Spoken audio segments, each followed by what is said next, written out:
Happy Wednesday. It is Hump Day, so congratulations, midweek. We are getting there.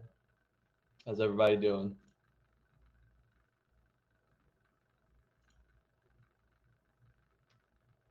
All right, looks like we are good. We got some big low float pharmaceutical runners, but um, overall, let's take a look at yesterday's activity. We'll talk about a few just things to continue keeping on watch. We had a bit of a volatile session yesterday, and that was preceded by Tuesday's session, which was also quite volatile in both directions. So, a lot to cover. But overall, my name is Jared. This is Engineering the Markets. It is August 18th, 2021. And we'll just cover a few quick things that we've been looking at just to discuss where we might be headed shortly.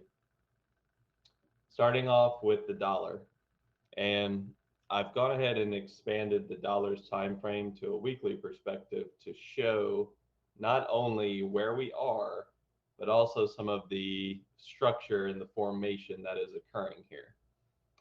Now, we've been discussing the dollar extensively and the fact that ultimately a lot of our growth names and more speculative assets, along with things like metals, track very closely to the dollar in terms of being correlated or inversely correlated to movements in the dollar. Now, we've seen short term movement in the dollar in the likes of these impulsive breakups or moves higher from significant lows. We've also seen how volatile this period is here as we're starting to test a significant high. And when you pull things back to the weekly, you can see just how important this level is for the dollar index. We've seen multiple reactions and setting of this level, along with the fact that we continue to press against it in the context of a larger downtrend on things like the monthly or higher weekly timeframes. So structurally, we are in an area that is starting to once again build pressure. And when we think about patterns in this formation, we have the potential for this to be some sort of cup and handle structure where we have sort of that rounding bottom all the way back to test the highs, putting in a lower high at the key level because this first attempt here was a test candle. And then we have sort of the bullish flag structure, which so far has broken bullish. Now, the thing that we have not seen yet, of course, is the final confirmation, which is the actual breakout. And while the market appears to be sort of shrugging this off at this moment, keep this on watch. If we get the breakout and if this confirms on, let's say, a weekly time frame, especially if we get closure above this level, we would expect the marketplace to react accordingly. And some of the things that may be hit are going to be some of our growth names. We're obviously going to expect more volatility inside of the metals market. Gold already saw a pretty significant liquidation breakdown, and that so far has recovered not only quite nicely, but rather quickly, just showing how volatile this market is. But this breakdown and this liquidation occurred during a period of the dollar moving higher into this level. So if we once again see a breakout, the dollar could indicate that gold wishes to sort of consolidate in this larger liquidation range. And ultimately, that sort of imbalance that occurred in that marketplace may settle as consolidation. So that would affect ultimately gold, silver, and the likes of copper, which so far has been not really proving itself against a larger head and shoulder structure and really starting to break down the trend both long-term trend line along with short-term neckline of the head and shoulder structure. So things are on that tipping point, and unfortunately, day after day, we're kind of looking for the final confirmation. We haven't quite gotten it yet, but everything is poised for it to confirm. And that's why we want to kind of remain vigilant towards it and keep aware of what it's doing. Yesterday, nothing really to report in the bond market, so I'll leave that as is. We note that we did fill the gap on Tuesday session and relatively flat day in the TLT. That said, the 10-year is still quite volatile. We're seeing significant daily movements in this index. And once again, just knowing sort of the key levels, this gap up high around the 1.26. And then of course, 1.5 is sort of an area that the market likes to inflect. You can see the reactions that we've received back in time. Given that we're at these lower levels, we're watching this double bottom, this swing high, and then of course the 1.26, which for context is a much larger reactionary high back in the COVID crash lows. So nothing really to report there. Bonds are kind of stable at the moment. We're not seeing, the significant movements that we've been seeing, but I think all eyes are and should be on the dollar, as we are seeing some of that volatility hit the equities market. Now, yesterday's session was rather interesting because just like we've seen in previous sessions, I'll start off with the SPY actually. We are once again coming back and testing the 20 period moving average. We're seeing lots of buying support in this area. And more notable with this particular reaction, we have a nice sort of flat level of previous resistance that is now so far turned into support. So the confluence of where we were and where we've tested is rather nice here, along with higher volume showing how volatile these past two sessions have been, and also just the general range of the marketplace. We've seen wild swings both up and down, led mostly by a lot of larger market cap names, which some of them have been quite strong, leading to the downside volatility on Tuesday session, and then this sort of rip into all-time highs. That of course was met with a gap down yesterday. We saw significant buying at that low point, and then of course the rebound. Now, what we're going to be watching short term is whether or not we've sort of set up some sort of false breakout near the highs. Yes, we've come to support and so far held, but there is sort of this middling point inside of the SPX. We can bring up the volume profile to see what that might look like, maybe just the past 10 days. There's sort of this middle area that the marketplace tends to be drawn to. And just like with everything, if we lose support, it will be due to a setup that often will occur somewhere mid-range. We have to treat this ultimately like a range given how wide the expansion is. And if we are to be bearish at any point, it is of course going to occur with some sort of bearish setup that allows for a support breakdown. If that is the low, and ultimately we're headed higher from here, that was of course a very aggressive buying opportunity. And I think intraday, you could have taken advantage of that in a few ways. And I'll show a couple of ways to kind of view that as a potential buying opportunity short term. Obviously, the 20 period is sort of your first clue. We also have the fact that it is at that flat top resistance turn support. It's a very nice just confluence of very simple technical analysis areas and signals. Some more convoluted ways to look at it is if you're trading intraday and you bring up something like a volatility product, something like the VXX or UVXY, either of which will show the same basic things that I'm trying to show here, you'll notice that as volatility was climbing throughout the sell-off that was occurring in the market, these often do trade counter to one another. Volatility was starting to put in topping action at approximately 12 o'clock. That's going to be 12 o'clock Central, I guess 1 o'clock Eastern. This is adjusted to my time zone.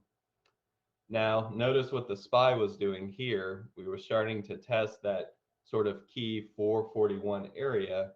And ultimately, while the marketplace did not necessarily put in a strong V bottom here, volatility was also not necessarily putting in a V top. We're putting in a little bit of a lower high. The SPY put in that higher low, testing this area, and then ultimately ran for the rest of the afternoon as volatility declined. So one of the ways to kind of see if the selling is subsiding, or at least short term has a pause, is to allow for volatility to reduce. And that often is where shorts are starting to take profit. Usually hedging activity is starting to be reduced. And in the likelihood that the short activity was hedging, the volatility will often decline as well. So VXX would be the ticker for that. UVXY is also a similar one. You'll see very similar patterns here. So intraday, kind of a nice little, I wouldn't say leading indicator, but definitely some confirmation as to whether or not this low is going to hold. Because ultimately, before this area was tested, this really just was a level. It didn't have the same sort of significance as a tested level, one that has been confirmed by the market to be valid support. We sort of have a smaller test here, but we don't have the extension away from the range to really test as support. So that's one way to kind of consider some of the price action yesterday.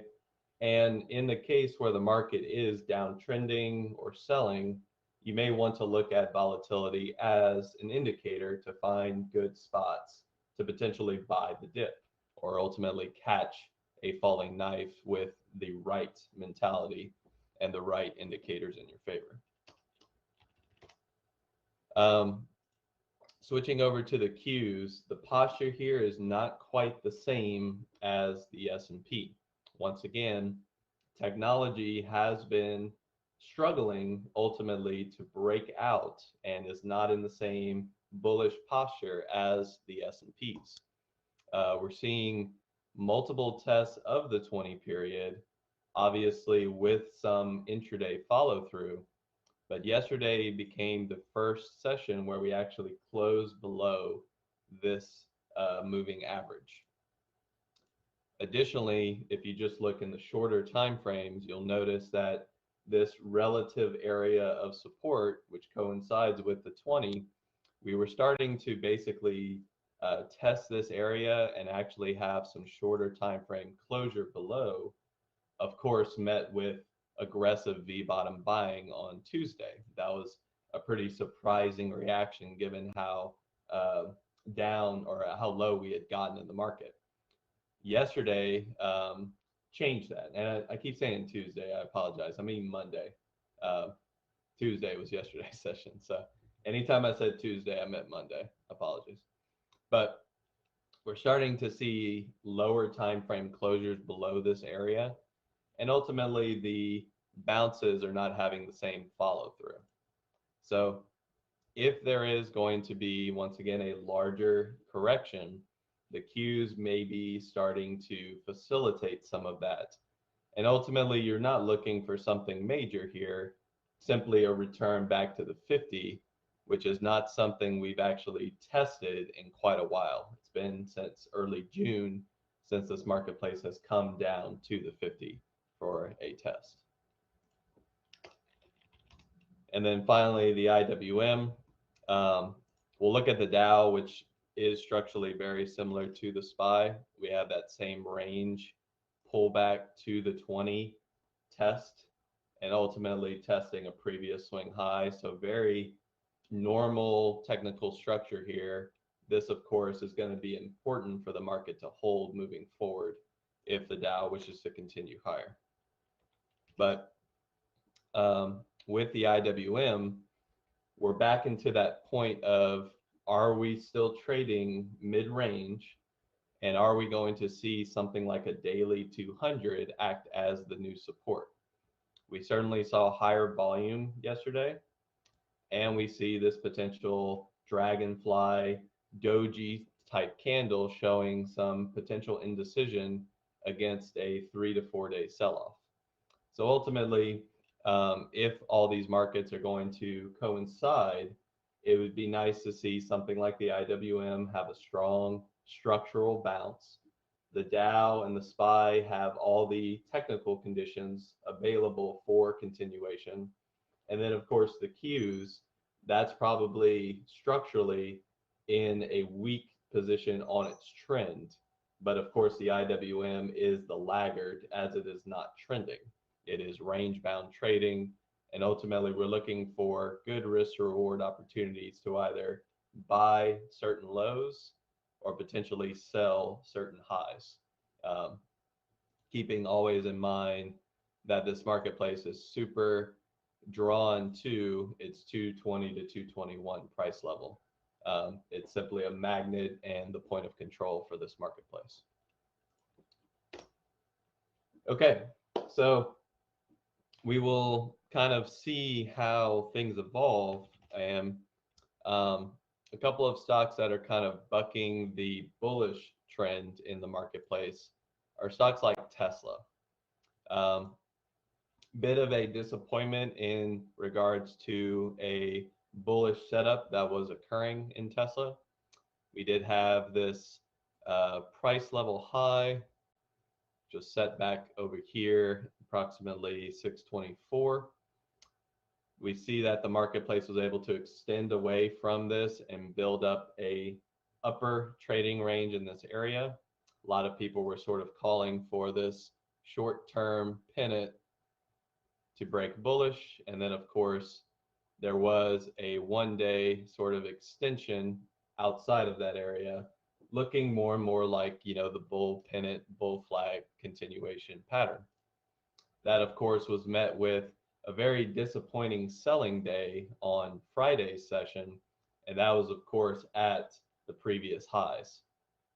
So while this continuation to the downside was maybe not anticipated as quickly, this was a short-term sort of red flag to the fact that this should have easily broken out on such a strong pattern-based structure.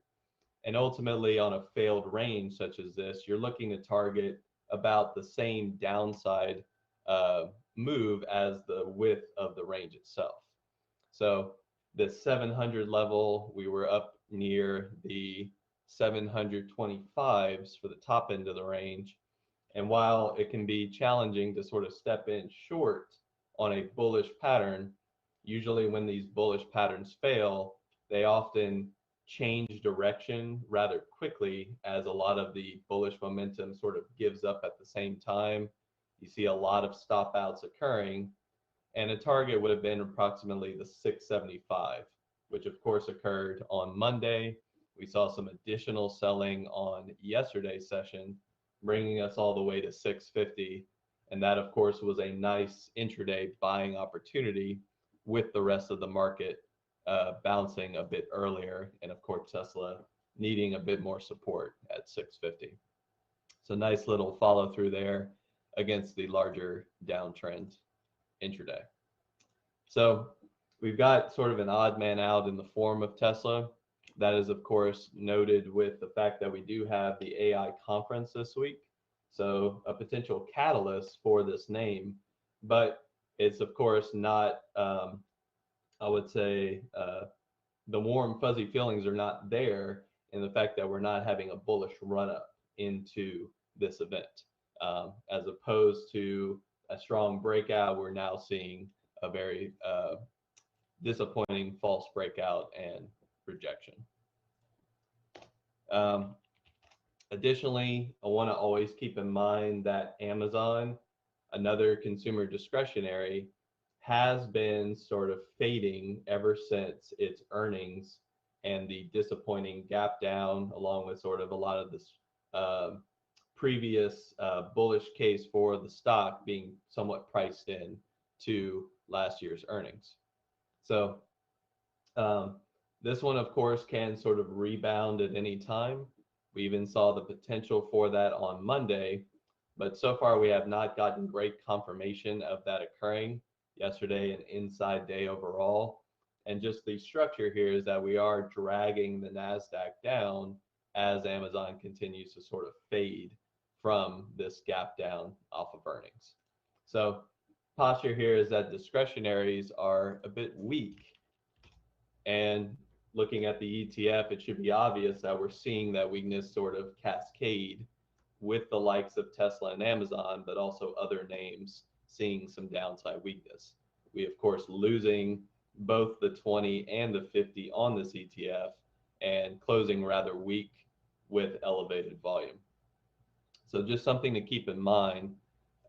Amazon and Tesla, major components of the NASDAQ, and of course, with something like Amazon, also a pretty major component of the SPY. Of course, countered with our stronger sectors like financials, healthcare, which continues on its bullish tirade, the likes of Pfizer, PFE, the likes of, let's see, mRNA having a bit of a return yesterday, and even some key names like Novavax. We're just seeing a lot of volatility, and of course, on the bullish days, that can allow for the healthcare sector as a whole, along with more riskier sectors like the biotech sector having strong rebound and trend days. Yesterday being a key example of that, with things like Regen and forgetting the RTX, Vertex. Lots of just turnaround bars, maybe something that has some continuation here, given the strength, but ultimately volume is not quite there yet on some of these key names. When looking at the biotech sector, be sure whatever ETF you're using, there are quite a few. They each have their own weightings and holdings. Looking for names within these ETFs is sort of the key here, not necessarily just the ETF itself.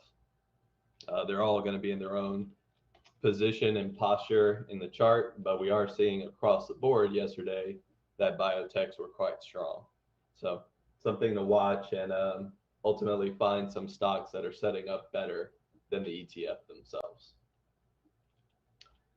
All right, so final thing I wanted to show, and actually I may save this for tomorrow, just given the time frame that we're in, but I wanted to look at sort of a interesting way to perceive different marketplaces, but having the same structure and ultimately the same, I would say, push and pull forces overall inside of what gives it tailwind, what gives it headwind, what is a bullish catalyst for that market and a bearish case for it. The likes of NEO being the sort of candidate that I'd like to use for this. Now, what we're seeing in NEO currently is, of course, some additional selling pressure, maybe in combination with the overall bearish sentiment of China stocks. We obviously saw Tesla had some downside activity that often does coincide with short-term selling in NEO. And then, of course, the fact that NEO has not really regained its all-time highs, along with having some interesting structure back in March and April that led to a very straightforward bullish run and just, I would say, almost non-resistant upside move in this stock. Now, if you're looking at this chart and you might say, wow, that kind of looks similar to some other things I've been seeing. One thing I want to just show is a secondary chart. the likes of Bitcoin. Now, you might be asking, Bitcoin, Neo, EV stocks, cryptocurrency, there's really no similarities here. And the argument is yes, there really aren't too many fundamental or core comparisons that you can make between these two marketplaces. But instead, what I'd like to do is just go through more of a technical review of how these two charts are so similar and how we can use a chart that's more evolved, like Neo's, and maybe start to anticipate some cases inside of what's occurring in Bitcoin. Now, we know short term that Bitcoin is at some pretty major resistance. We have 47,000, which is a previous swing low in the distribution range of early this year. And we are seeing, once again, a pullback in the larger trend that's occurred from this previous, significant low that was set. We also just have this very short-term trend line, two connection points, and then going in here and extending that right line, we can see that we're pretty much at the next buy point if this trend is to continue. Ultimately, the 20 period moving average is also catching up with price.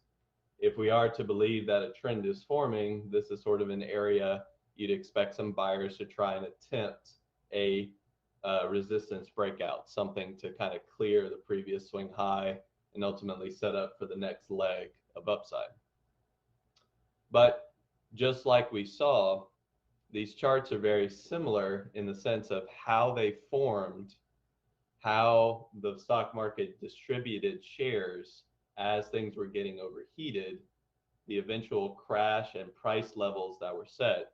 A lot of these are actually within, the same, I would say like first two units. So 30,000 comparable to something like 30 inside of Neo, along with the eventual rise that occurred here. We'll sort of use this as a way to set up some once again, some scenarios that could occur. If Bitcoin is to continue its bullish move, where could be a upper target, and what can we anticipate if this target is met and met with the type of selling that we saw in stocks like Neo? What would be a reason for the cryptocurrency market to potentially sell in this area? Once again, the clue is what we discussed earlier, the fact that the dollar is potentially ready to break out. If all these things sort of coincide at the same time, and we have some evidence of what something like this chart can do with the same levels, the same technical structures, and even some of the same sort of volume points of control, we'll look at that a little bit more tomorrow. What can we anticipate and how can we be prepared for both scenarios, or ultimately 3 to 4 scenarios that may occur? Of course, with different marketplaces come different results. So it's going to be sort of a fun endeavor here. We'll look at this a little bit more deeply tomorrow, but just to give you all a sample of what we're going to be considering, it kind of shows how similar markets tend to trade in similar ways. The reactions tend to be the same, and ultimately some of the human psychology behind some of these rejections or reactions tends to also be the same. We'll look at that a little bit more tomorrow. So with that said, I'm Jared. This is Engineering the Market. Trade safe today, and ultimately looks like we have a little bit of pharmaceutical run up in some key names.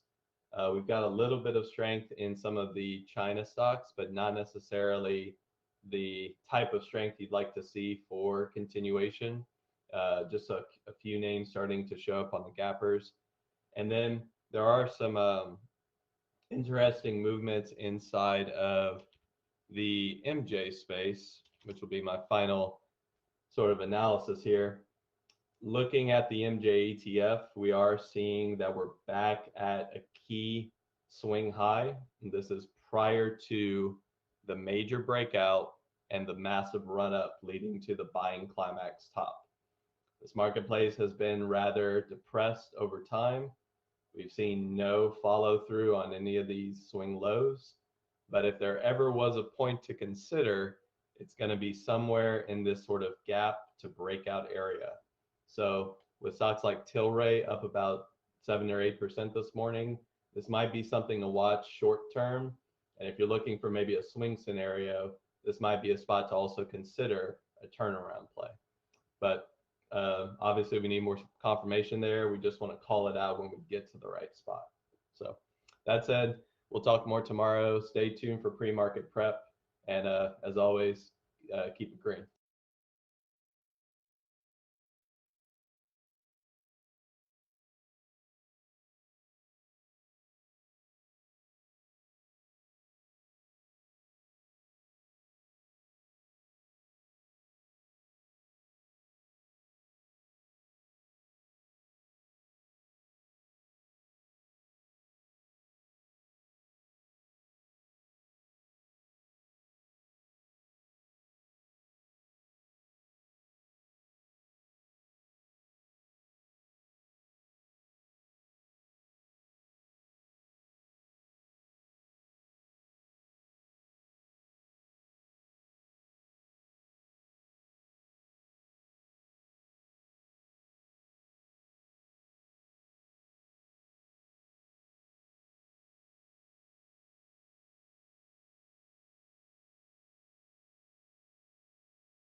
All right. Good morning, everyone. Welcome to Pre-Market Prep. I hope everyone's having an amazing morning. Hope you had a great day yesterday. Good morning, Peter. How are you doing today? Well, good morning. Let me just fix this. Hold on. Oh, there we go. Sorry about that. That's all my fault. But good morning. I am doing great. Carlos, how are you? Doing good, my friend. Doing very good. All right, guys. Welcome. Let's get right to it. Let's hop into our watch list from yesterday, starting with AMD. AMD, let's look at our 5 minute was on our charts, on our watch list, and it's going to be here for a long time. I mean, AMD just continues to get the volume and trade very well, except for yesterday morning. Yesterday morning, it did struggle. You can see some of the choppiness happening here right out of the gates. Eventually, it did get better. You had this beautiful breakout here all the way past the high of the day and a beautiful continuation. And then some more chop again, right? So a nice little breakout there, some couple of candles looking really good. And then throughout the day, you have some of this chop happening. And again, guys, it continues. I mean, if you compare this month to July, the difference in continuation in trading, we've been talking about this, is very, very clear. This is why you always hear sometimes that August is a very tough month to trade. And you see that, you clearly see that. Look at Apple here. Apple has been trading very well. Yesterday, not all that great. Couple of breakouts here, and then just sells off in the mid morning towards the earlier parts of the afternoon. Gives you a nice double bottom though. Right here, beautiful double bottom. You can see the nice pop up back to the VWAP after that. So again, requires a lot of patience, and we need to just be aware of that. Walmart was in play yesterday. Did give you a nice little breakout here. Did take off nicely towards the highs of the pre-market. This 152 level gets toppy around 152.40ish, and it cannot continue there. You see this drop right back to the VWAP. So you got a couple of plays here. And out of Walmart, you can't expect much. This is what Walmart will look like. You can expect this thing to trade a whole lot clean. Neo was actually very nice, guys. Beautiful pop here at the open. Does come back down, does test the VWAP here, goes right back up to the highs of the days. You have some levels in here too. You can see this red line. I think that's the lower highs of one of the daily candles, and then shoots up all the way up to 39, guys. So again, Neo trading very, very nice. Then slams right back down towards the VWAP. You had a couple of opportunities here to the long and short side on Neo, and I believe a couple of you guys took some pretty good trades on this one. Here's mRNA. mRNA has been in play. We did mention that yesterday. This is why I kept it on my list as well. We knew this thing was going to trade decent, or at least we expected to trade decent today. Only Brian says he knew it. So, but you can see here, beautiful breakout on the 5-minute open range breakup, and it continues there. Beautiful continuation, and you can see how strong this thing was. Let's give you a consolidation here. Not ready to sell off. Takes right back off for another. What is this? Almost $5 pop.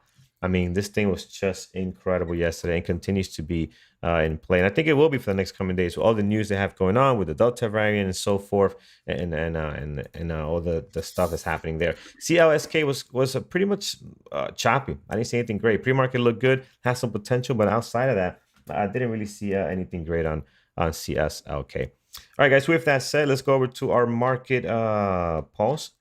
Peter, what do we have coming up for this weekend today?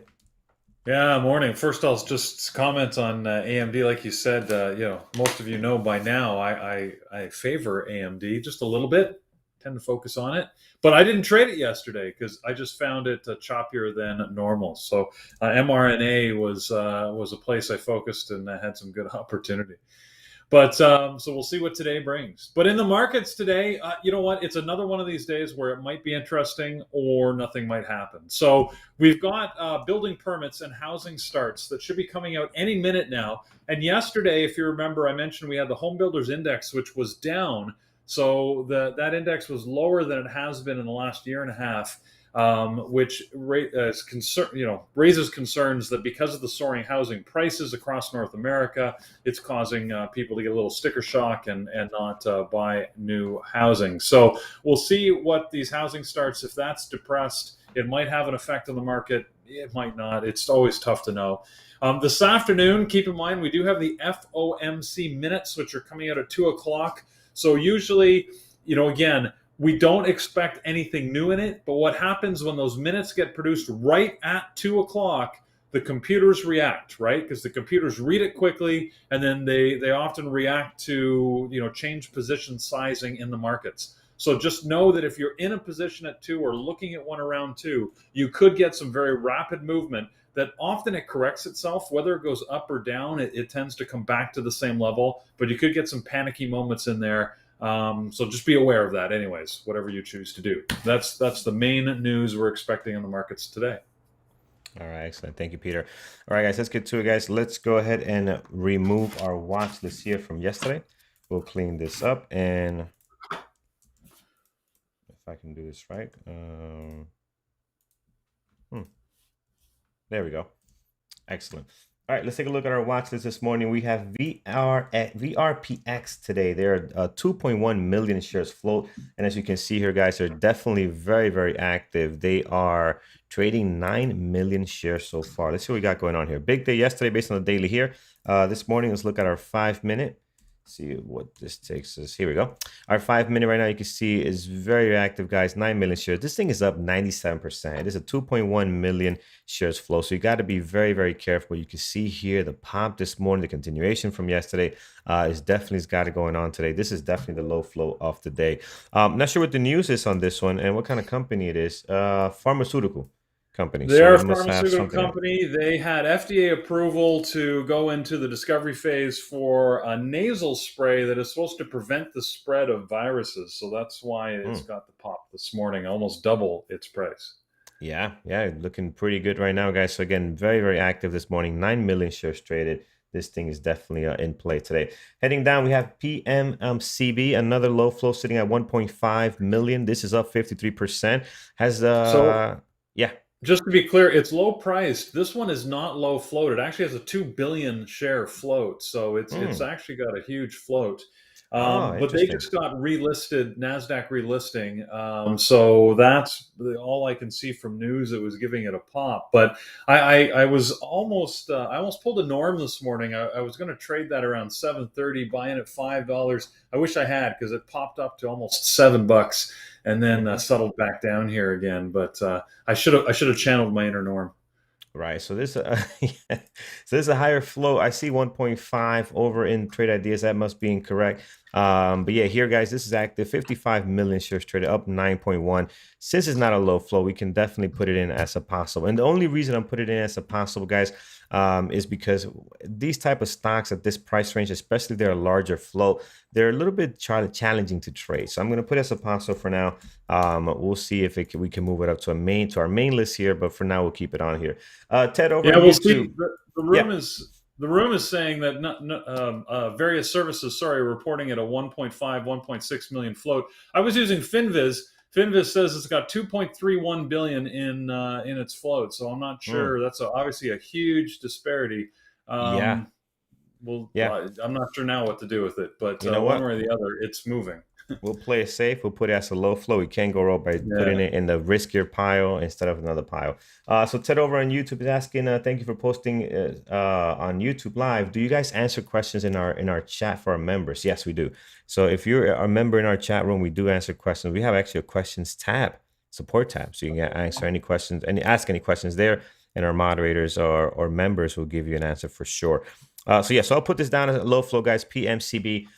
Here, heading on down, ALC this morning, they are up 11.5 with some volume coming in now, only 112,000 at the moment. Their daily looks foreign, or whatever this is, just doesn't look great.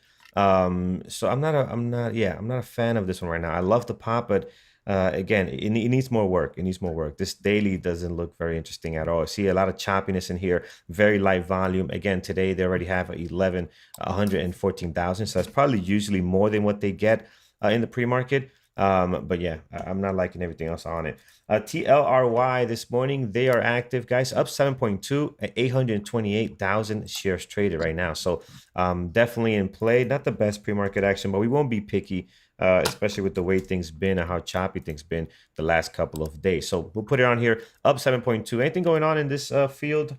I don't see any other past stocks in here. Well, Tilray, they had, let's see.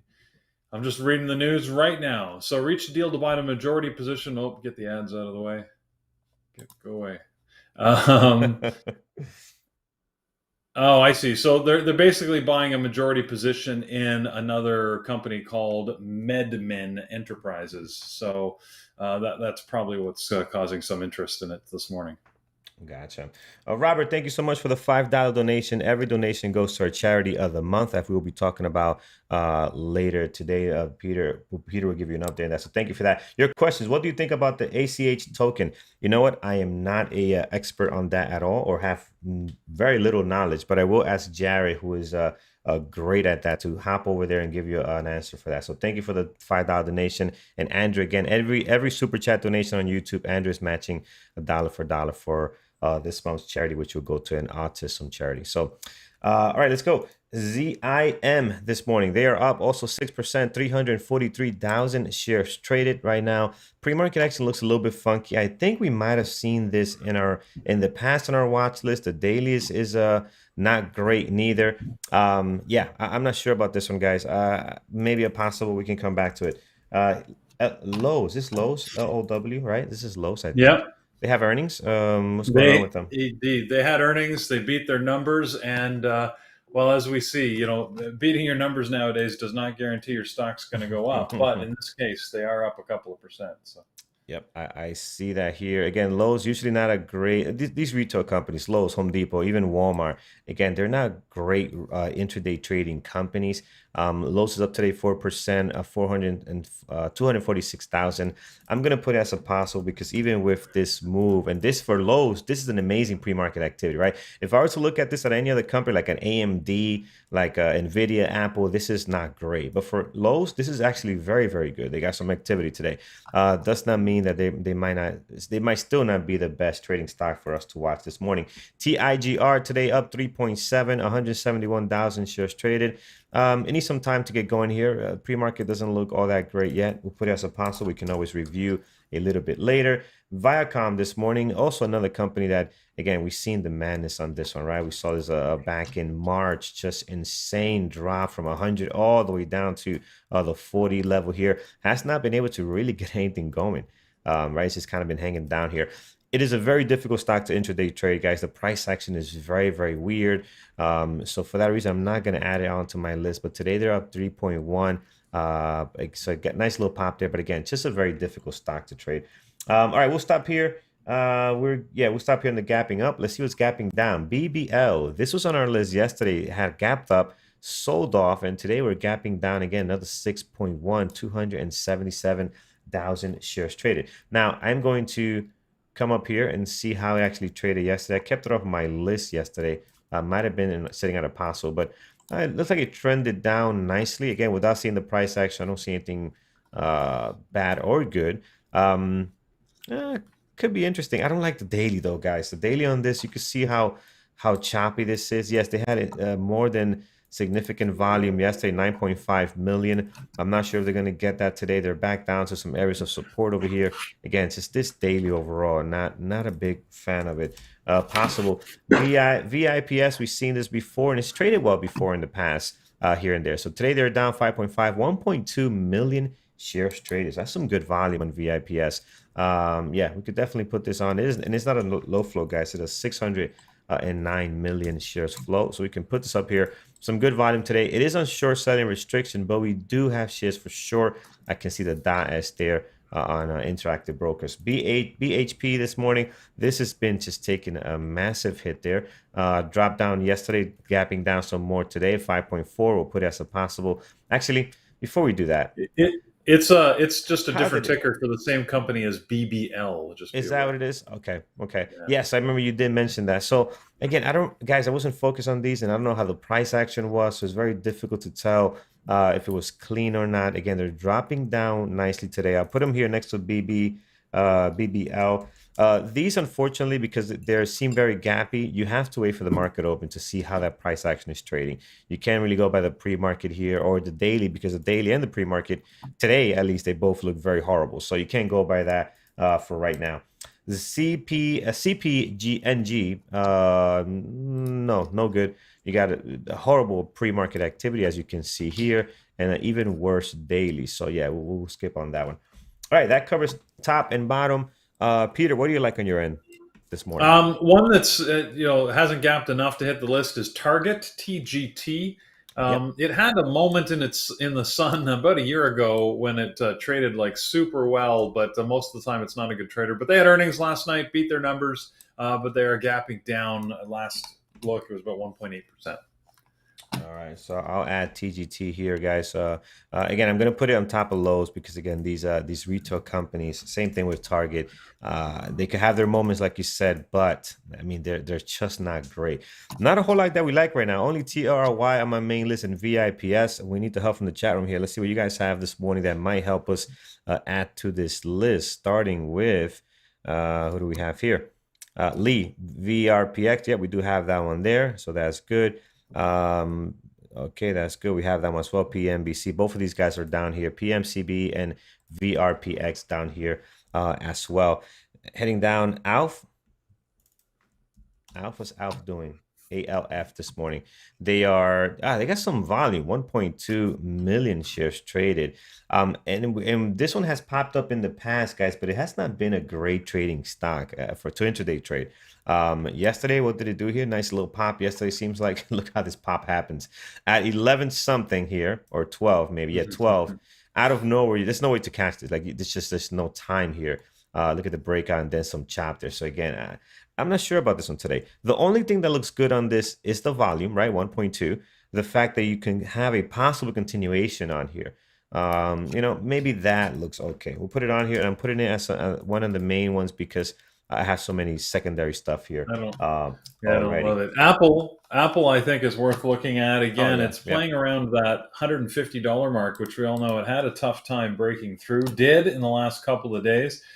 This morning, pre-market, it's sort of back down below it. So I don't know whether it's going to go up or down, but it usually gives us some good opportunities. Absolutely. Joseph, thank you so much for that super chat donation, man. $20. Really, really appreciate it. Bear Bull Traders. Hashtag Awesome. Bear Bull Traders. Let's get it. So thank you very much for that. Appreciate that. I like the, he has the bear and The the bull icon there. going on. Yeah, That's great. exactly. It's going in. Excellent. But thank you very much for that. Appreciate it. This we matched dollar for dollar by Andrew. So appreciate that donation. Thank you so much. All right. So heading down here, guys, we got Alf this morning. We'll add that on there. I'm not sure if it's a main or a possible. We'll have to see how great that continues to get. TGT, we do have on deck. Viacom, I don't like Viacom, Edwin. I really don't like the way this trades. Even when it is in play, it can be real funky at times. One of these stocks that, again, it's just challenging to trade, at least for me. So I'm not going to keep it on deck. You could definitely watch it. But the great thing is the great thing that we have our community. Right. So if someone sees something, say something, and we can take advantage if the opportunity shows up. So if you're watching that, see something great, definitely call it out. Apple looks good this morning, guys. I think Apple's going to be in our list for some time. As also, how's AMD doing today, by the way? AMD's just kind of not doing a whole lot. Lighter than usual volume today. I don't think we have seen AMD down at a 850, still with only 112,000 shares traded. It's usually a lot more than this. So that is interesting, but I know who'll be watching this no matter what, and will let us know if anything's happening. Well, yesterday it had very low volume as well, and as I mentioned earlier, I didn't actually end up trading it, so we'll see. Maybe this is a couple of days off for AMD, and that's okay. Every stock needs a rest. Yep, absolutely. Here is, and Jared, thank you so much for answering that question there. Appreciate you, man. AMC here this morning, they are 711,000 shares traded. They had a couple of decent days here on the daily, recovering from this one loss they had here on the 10th, kind of getting back to the top of that. This area, obviously an important level for AMC, great area of resistance, support, all that stuff is happening there at your previous day close from yesterday. So you can clearly see that there. Could be interesting today, guys. We got some good volume here. Maybe a squeeze above this level. Looking to get back towards that 40, 42. Definitely got some levels on the daily here. Yeah, I think AMC is worth adding to our list, guys. Worth keeping an eye on that one. mRNA, yeah, I think mRNA is going to be in play for some time, guys. I think this thing is definitely in play. It was great yesterday. I think we can definitely add this on. You can see, too, look at it from starting August, how great these candles have been. Look how wide they are. And not only that, if you go into the intraday details on these 5-minute, 1-minute, 15-minute, whatever you're looking at, it's trading very well. It's trading very, very clean. So again, typically mRNA is one of those stocks that is very, very difficult to trade. So let's take a look at MNDY this morning. What's going on here? No volume, only 615,000 shares traded. I think people got in there by mistake. Yeah, nothing happening there. AMC, we got Alf, we have heading on down. B-Way. What is B-Way? B-Way this morning. Ooh, no. B-Way is no good, guys. Look at this. This is just pure choppy. I'm sure if I look at the 1 minute, it's probably going to look worse. It's up 17%. I know the numbers look great. Almost 700,000 shares traded. But it doesn't look good at all. And their daily is not giving them any help in neither. Very, very low volume, too. Look how low the volume is on the daily. Are they even trading anything? It's like 10 shares down here per day. So yeah, you don't want to mess with this unless there's some kind of news that's going to break this out. The B-Way did get, so this is Brain's Way, did get a FDA approval for one of their treatments. So that's what's causing the move today. So maybe it'll get more volume, but you're right. On average, this is not one that is very interesting. Yeah. So we'll see what happens here. I mean, I'm not going to add it, guys. If it gets better, we get some kind of breakout, maybe. But again, it's just even the spread. The spread's not too bad. 2 cents right now. It's not too bad. I thought it was more. So that's not too bad. All right, guys, let's stop here. Let's check over on YouTube. I see a lot of you guys throwing out PFE. Let's take a look at PFE. PFE right now. Yeah, a couple of nice big days here. PFE is not doing a whole lot right now, but again, we know how active this thing can be. I'd rather watch mRNA, guys. I think mRNA is so much cleaner at times than PFE.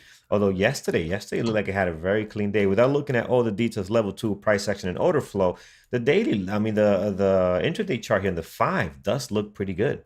So that could have been interesting if anybody was seeing that one. mRNA and PFE are both moving, I think, on the same news, which essentially is that the anticipation that a third COVID shot will be authorized for all Americans, which would cause both of those, opportunity for both of them. Obviously, as I've said before, PFE is such a large company; it has a lower impact on its overall stock. If you really want to play that action, play mRNA. Yep, absolutely.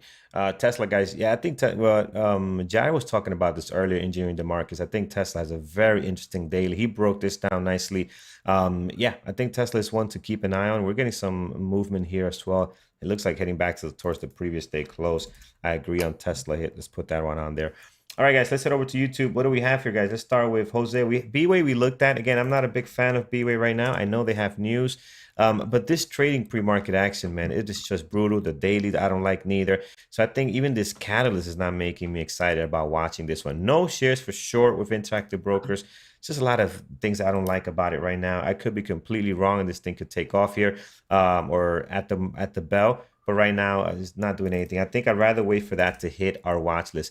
Oxy, what do we have going on with Oxy this morning? Very light volume, guys. I don't think it really is in play. Oxy is one of these stocks that, depending how this overall sector is doing, can trade well. But right now, as far as it being active, I do not see anything on Oxy right now, Matthew. So we're going to keep that one off the list for now. Hood, Hood is difficult to trade. It is one of these stocks that in the intraday hasn't really. If you look at like AMC, if you look at when GameStop was doing its thing, Hood has not done that. It had a couple of great days here. What it's been doing is it gaps up. It sells down and it just kind of hangs around. Then you get a couple of squeezes, then it just kind of comes back down, and it's just random squeezes out of nowhere. It hasn't really traded well. I think yesterday I looked at it. I didn't trade it, but yesterday, just look at the mess here, right? And the day before, you had this these random, here it is, this random squeezes out of nowhere. Like here it is, it sells down, it chops around, then you get these squeezes that happen here. This one with volume, and it just comes right back down. So again, and if you look at the price action, because that's what I did, I want to see how I was trading. It's not great. It's not great. So for that reason, I'm not gonna add a Hood on here. Now, what's interesting is I think their target is $45, right? That's their target. So we're getting close to what people think or analysts think this stock should be worth. So maybe here it starts to regroup and trade a little bit better. But obviously, this thing was not worth $85, not even $60, right? According to what the price action is showing us. So we'll see what it does here on 45. Now that it's kind of settling down a little bit, maybe it could start trading a little bit better as people try to find what is the value of this stock here. PFE we looked at, guys. Again, I'd rather trade mRNA. Airbnb, ABNB. Let's see what's happening here.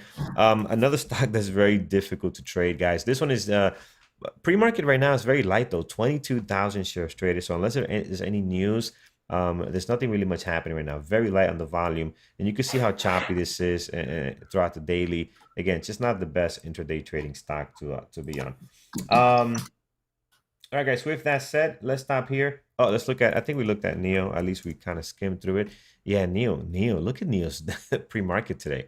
This is probably one of the worst pre-market actions we've seen on NEO in a long time. Their daily though a lot better. You are getting this beautiful drop here. You had a little bounce yesterday of this 37 level. So it could be interesting. I think you'll get the volume on NEO. Might be a good possible just to see how this thing is going to play out. I got to tell you that this pre-market action, it's ugly, but at the same time, interesting to see that on NEO. All right, guys, we'll stop here. Let's go over to our community announcements, and we'll come back and fine-tune this list. And actually, I have updated announcement for you so you can see what's coming up for this week and next week. That's awesome. Let's get that in here. Okay, as Carlos gets that queued up, as you know, we always have lots of stuff going on here in the Bear Bulls trade room. Last night we had a great webinar with Kyle. Kyle talked to us about Bookmap and how to use it effectively in your trading. As one of our team said, it's great to have such a big brain on the team to help, because he's very good at explaining these complex technical solutions and systems, and I thought it was a great webinar. So if you didn't see it and you're an elite member, you should in the next 24 hours be able to go into our education center and find the recording of that and be able to watch it there. If you're interested in Bookmap, then I would strongly suggest you do that. Next week, here we go. Yeah. We've got Jared going to be on deck talking about the king of levels, the previous day close. So you can argue with him about what the king of levels is, but he is absolutely correct that this is a very strong level that you need to be aware of. And then he's going to dig deeper and help you understand. So what do you do with it? So that will be next Tuesday's webinar at 8 p.m. in the webinar room. The week after, on the 31st of August, Thor is back to talk about tape reading. His sessions on VPA and tape reading are always big hits. So join us the next couple of weeks on Tuesdays for those technical webinars. On the psychology side, today is Wednesday, and that means it's time for our psychology webinars. And tonight we're going to have Mike giving Module 3 on the importance of discipline in trading. That's at 8 o'clock, as always, in the webinar room. And then next week on August the 25th, God, I can't believe we're towards the end of August here already. But Dr. Katz will be doing his ever-popular Town Hall series, where he will interview a couple of our members in the room and give you some sort of real-world perspective. They'll share their trials, the good, the bad, and the ugly, and he'll sort of help them unpack it and understand how they get value out of that experience. And I know everybody always sort of finds it valuable. One, to know you're not alone, and two, so you can learn from their experiences. So that'll be next week. As we mentioned, the super chats, as we had a couple this morning already, they're fantastic. Keep them coming. We love that. We are going to take every single penny that is donated through the super chats and YouTube and donate it onto a charity. And Andrew's going to match it dollar for dollar. So thank you so much for that. We pick a different charity every month, and we're very, very proud to be able to support the communities in which we operate. Last month in July, it was the American Foundation for Suicide Prevention. And this month, we're going to be sending it to, why do I always forget? But autism. Thank you, autism support for this month. So that'll be fantastic. If you want to participate in our member trade of the day and member trade of the week, then go on to Twitter, upload your trades, mark them with the hashtags you got listed here, and tag Mike, Norm, and Bear Bull Traders. Make sure you spell it right. By the way, one of the things I just want everybody to be aware of, there are unfortunately people who try and take advantage of you and me and the organization. Be very careful on who you follow and check carefully the tags. We've seen Bear Bull with 3 L's, Bear Bull with 1 L. We've seen Trader. We've seen people do Traders with a Z. Anyways, there's a lot of fake accounts. If anyone ever says we will trade for you and make you money, just, you don't have to send your account or send me money or, just buy this thing from us. It's a scam. Do not go there. Just be aware. I do not want anybody getting caught in those things. Unfortunately, we do our best to take them down. We report them and try and get them blacklisted, but they keep popping up. So just be aware out there that unfortunately there's a lot of scammers, right? So, stick with the real one. Bear Bull Traders, as spelled there, is the only one that's legitimate for our community. All right. So anyway, submit your trades and you can get your trades in for the trade of the day. And then again, eternal bragging rights for trade of the week if you're selected. Hopefully you'll want to join us in this community, the real community, the original, the never duplicated, but often imitated Bear Bull Traders. You can use the code premarket24 to join us in the room, live trading all day for 1 week. See what it's like. Like, really, what have you got to lose, right? I think you'll find huge value. And if and when you do, hopefully you'll join us as an elite member. Then you get full access to all of our training material, all of our webinars. And you can use the code SUMMER40 to get 40% off our annual elite membership. All right, with that, we got a bunch of levels to look at. Let's do that. We'll get ready for the trading open. All right, excellent. Thank you, Peter, for that, guys. Thank you so much for the $10 donation there. B Biking, I'm not sure. B Giking, BG. I'll call you BG. BG. Thank you so much for that $10 donation. I appreciate you very, very much for doing that. And again, we appreciate that because everything we match by Andrew dollar for our charity of the month. So thank you so much. All right, let's look at it. And we love, by the way, guys, if you can give us a good old thumbs up in YouTube, we'd appreciate that. It helps with the channel growth and helps other people become aware of the channel as well. So great if you could do that for us. And please do consider subscribing if you haven't already. That way you get notified when we have new postings, which we do several times a week. You get the material. You can sort of see people's recaps, as well as the other material that we put out here all the time. So please subscribe, like, and share. All right. Take care, everyone. Absolutely. Thank you, Peter. All right, guys, let's start here with our main list. We have TRRY very active this morning, dropping down some here, still up 6.2, almost 1 million shares traded. This thing is really in play. We have shares for sure looking nice this morning. VIPS also on our list here, guys. The last couple of days have not been great. You can see as we start losing some of these levels, volume seems to be increasing just slightly from what they're normally doing here.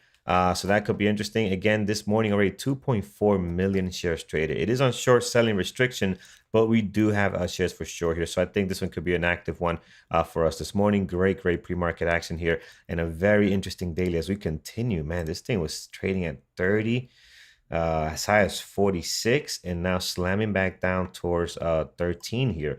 And we'll see if that's the low. I think that's the all-time low. You know what? Since I'm here, let's just go back and check something. Let's see. Are we sitting on an all-time low? Oh, no, we're not. We're not. We got some more levels down here. All right, so VIPS, we'll keep that one. Alpha is good, guys. Great day yesterday. Good pre-market action right now. As far as volume, the actual price action is decent too. We'll have to see how this trades because this one is not a great intraday trading stock. Hopefully what happened yesterday kind of continues into today, and we can get something out of this one. Here's Apple. I think Apple's a good one to watch, although this morning we've seen better pre-market action out of Apple. We've seen better pre-market action out of AMD. That's why I don't have AMD today here. But Apple, I think, is worth keeping an eye on. We'll see how this thing trades today. AMC very active very early on this morning, guys. They're up 1.1. You can see they're trading against this critical level for them. Seems to be a great area of support and resistance. So hopefully that can do something there. mRNA has been real nice, guys, trading very well and very clean already in the pre-market. You can see some movement here. And again, the daily in the last couple of weeks has been very nice. Look at this beautiful daily here. You got the pop-up, you got the drop, trying to find support. Yesterday, another pop-up, and hopefully today, some kind of continuation, whether we continue towards the upside here, we kind of get a rejection towards the downside. I think we can expect a good trading day out of mRNA. Here's Tesla. Tesla's daily is interesting. Jared broke this down earlier today. I think is worth watching as well. Let's look at our possibles. See, there's anything that looks better than what we just saw on our main list. We have Target with earnings. We have Lowe's here as well. Again, these two retail companies, not the best intraday trading stocks. So that's why I keep them down here in the possibles list. ZIM, again, I'm not seeing anything great on this. So I'm not sure about this one, guys. TIGR, no, hasn't gotten any better. I'm going to get rid of TIGR. Let's make some space here. BBL and BHP, they're both down pretty decent today, 5% each. Again, they're kind of related here. Their daily and everything else is pretty crappy on these. But yesterday they seem to have traded very decent on the way down here. So maybe at the market open that can continue. We'll have to see. NEO this morning, I have it on here because this is one of the weirdest pre-market action I've seen on NEO with no volume, just pure chop today. So let's see where this goes because NEO can turn it on real quick and get some good volume quickly and trend nicely. So let's see what NEO goes today, especially with how Tesla is doing. We'll see if that can impact NEO in any way here. Two low flows for today, and we're not sure if PMCB is a low flow yet, but we're treating it like it. Because we have conflicting data. So PMCB, guys, 11 million shares flow here, hanging around below the VWAP, trying to find support here. Let's see if this thing wants to break out. We do have some good levels up here, 660 and almost $7 all the way up there. VRPX is definitely the low flow of the day, but I got to warn you guys, be careful with this one. You want to make your money on the move, not the numbers of shares. So don't take a full position on this of 2,000 shares. Be very careful. This thing can drop $1 or $2 very fast. So if it is going to trade well, right now it's seeming a little bit choppy, losing some areas of support here. So let's see. We do not have shares for sure on this one, unfortunately, with Interactive Brokers, but definitely in play, guys. Up 86%, 11 million shares traded at the moment. Okay, excellent. Let's take I think what we have on our main list, TRY is good. 1, 2, 3, 4, 5, 6, 7. Just got to get rid of one. Oh, you know what? It's early enough. It's 9:07. We'll do levels for everything here, all 7, and then we can continue to fine tune things a little bit later. I am probably going to move ALF back down because based on history, based on how that has been trading, I don't expect to have such a great day like it did yesterday. So we'll do that. We'll move ALF back down. We'll do levels for it anyway, but we'll move it down. All right, let's start with TRY, guys. Great pre-market action, great volume this morning. High of the pre-market, 1440. Towards the top, we have some levels here from the past that still might be pretty good. We have 1440 here, 1475, and 1515. So those looking very, very nice there. You're all set. Towards the bottom, guys, here, low of the pre-market, 1387. 1387. Let's keep that on there. And then below that, guys, highs and lows from the last 2 trading days. So we have some levels here already that are still relative good relative to the price action where we're sitting at now. So pretty good there. All right, so that's looking good. VIPs, let's see here. This one, low of the pre-market, 1360. We'll slam a level there. Towards the top, guys, plenty of levels here. Highs and lows from the last 2 trading days. This pre-market high was all the way up at a 1582, guys.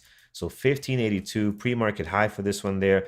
Towards the bottom, we're slamming against the lows of yesterday and a little bit lower. And then we saw earlier today, this is not their all-time low. They actually can go pretty low here.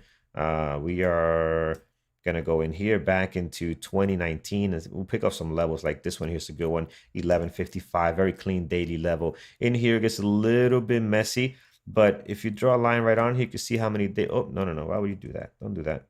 Let's bring that back down. Here we go. Right over here, guys, level 1268. You can see a couple of days bouncing off of that, levels of support. More consolidation around there, some support, some resistance, but major support here, and a great resistance here, right? I love when the stocks do this. They come up, get stopped out here. Well, not stopped out, but get some resistance, come back down, come back at it again, and then you have to break out once they can break out of that level. So that's going to be good right there, 1268. We want to keep an eye on that one. There is even something right over here. Again, you don't have major change in direction and things like that. But right over here, guys, over at 1315, you do have a couple of days opening and closing right around that area. So I'm going to keep an eye on that. You got some good resistance here as well. More support happening here. So 1315, I think, could be a good level towards the bottom here. If we were to lose this 1360 and some of the lows we have created in the pre-market right now. We do have shares for short. It is on short selling restrictions, so it will just need to be sitting on the ask for you to be able to get out of get into this trade. So here's ALF. Again, ALF, I'm probably going to move down to a secondary list. Low of the pre-market, 963. Towards the top, the high of the pre-market, 1117. This will become very interesting if we can stay above the VWAP and start slamming back up towards the pre-market high of 1123. If we can do that, then we're in good shape because then we can possibly have a breakout. But right now, if we start heading towards the bottom, it might not be the best or the least area of resistance to flow out of. So we'll have to see. We have another level here. I'm going to mark down 848, great area of support before we had the little breakdown here and with the pop we had yesterday. So that's good. And then above this 1117, if we were to get going, we do have a level here over at 1236. We'll slam a level there and one all the way up here over at 1380 in case we're going to have a day like we had yesterday. Great volume, 50 million shares traded, and look at the pop over from $7 roughly to $10. So real nice pop there on ALF. Good volume today. It is down slightly. Let's see if we can get above this previous day close and back to that 1117. Here's Apple, guys. Right now, I think you're pretty much set as far as levels. I can actually remove some out of the way here.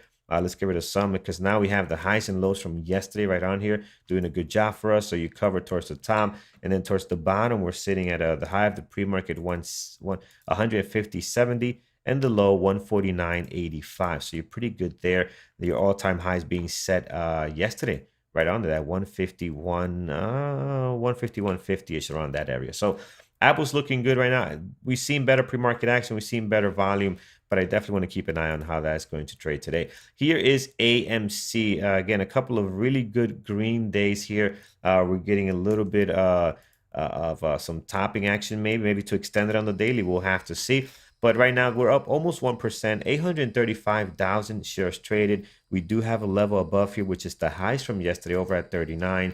And slightly above that, again, their daily's not great, not the cleanest, but you do have a couple of levels here. 40.10 is another level here as well that you can mark down. You can see it on the daily, how many touches we have on this, in an area of great resistance before we had that nice drop down here on it. So You're pretty good there, 40.10, and then towards the bottom, I'm just going to mark down the low of the pre-market. That's all you really need here, 36.76, and then towards the bottom of that, guys, the highs and lows from the last two trading days here. So pretty good.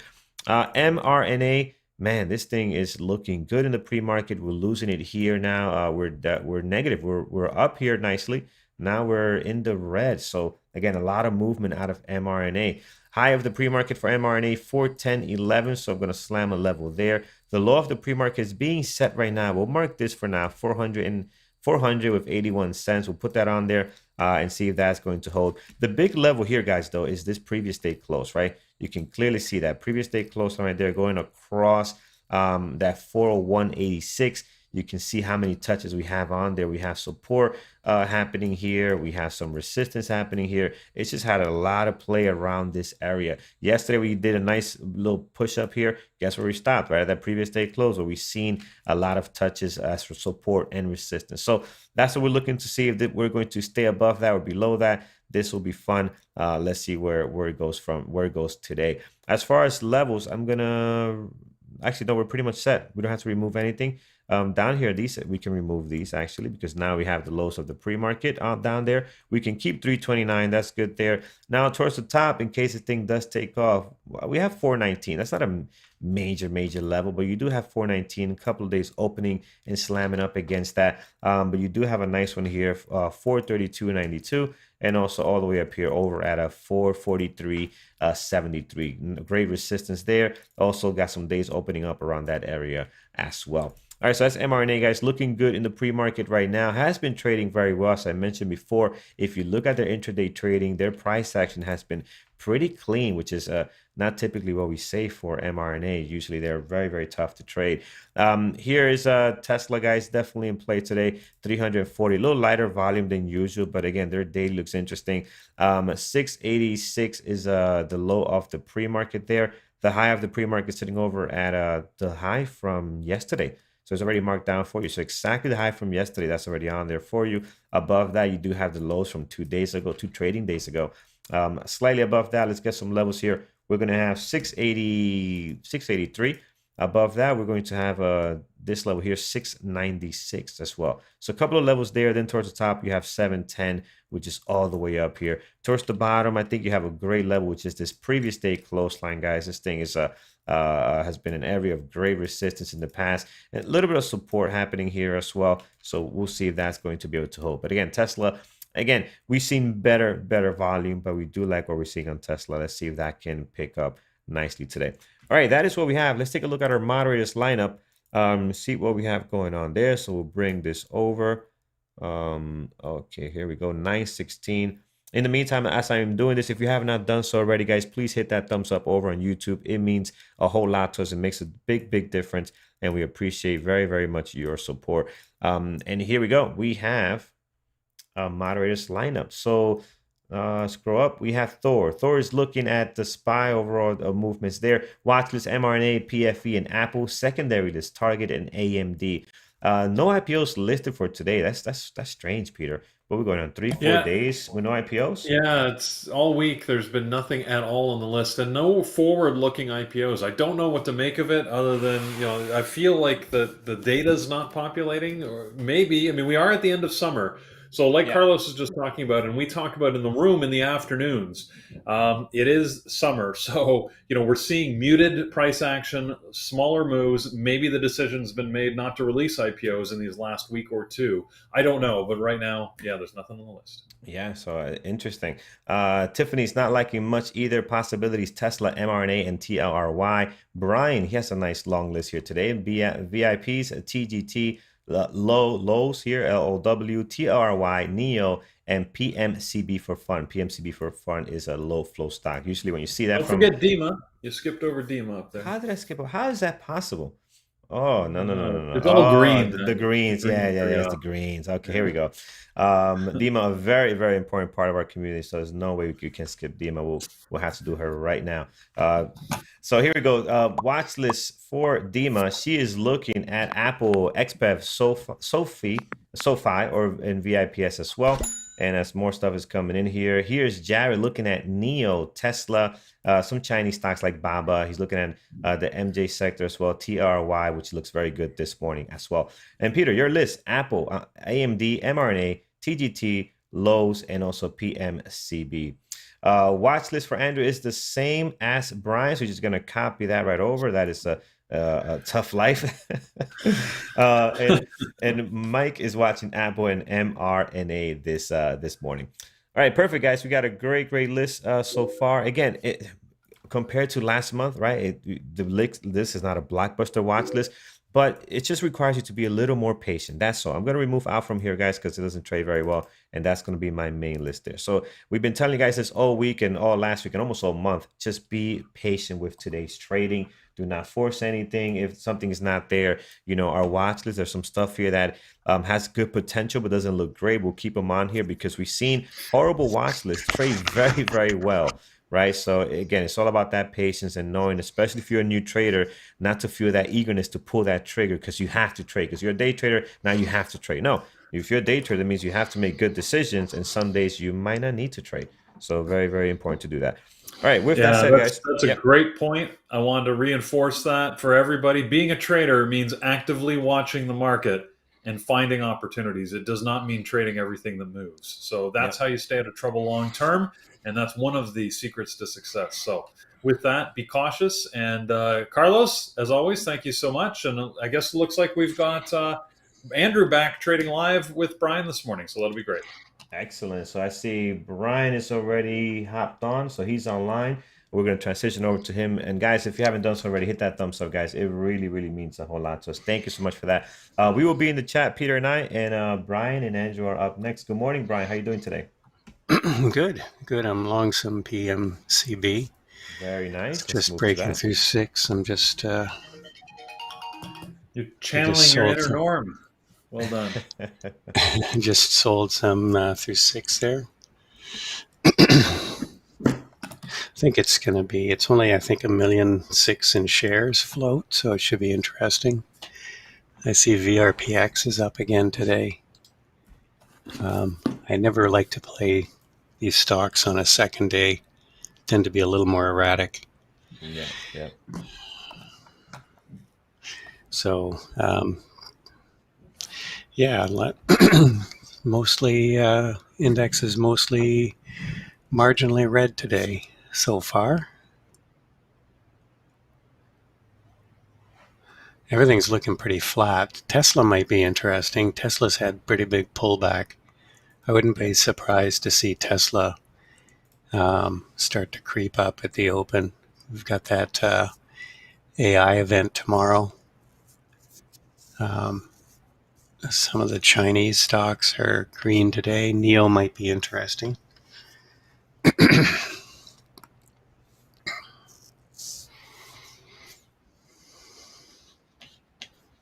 Wow, AMD looks uncharacteristically terrible going into the open. Yeah, so a good point. We are into summer. And it's, VIX is creeping up. Market's definitely feeling a little toppy. As I was saying yesterday, we've gone so long without a really decent pullback. I think there doesn't feel like there's a lot of sellers in the market, but it doesn't feel like there's a lot of buyers either at this point. Again, could be partly summer related. Yeah, we keep saying that, Brian, and then we keep putting in new all-time highs, don't we? Well, that's true. Yeah. I don't know. Just like you said, though, everybody, it's funny, every article I read, they're all saying, 5 to 10% pullback would be healthy. And everybody's almost willing the market to go down, but nobody's actually doing anything about it. No, exactly. There's just still too much money sloshing around there with no place to go. Yeah. Except into the market. Nobody wants to put money into T-bills at 1.5% or 1.25%. With inflation running at 4 or 5%? I mean, you're basically losing money putting your money there. Yeah. So, All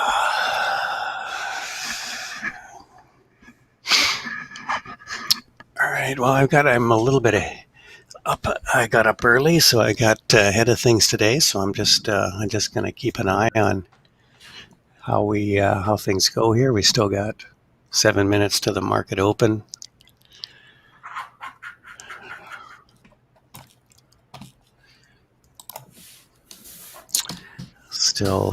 Still looking at potentials for a watch list.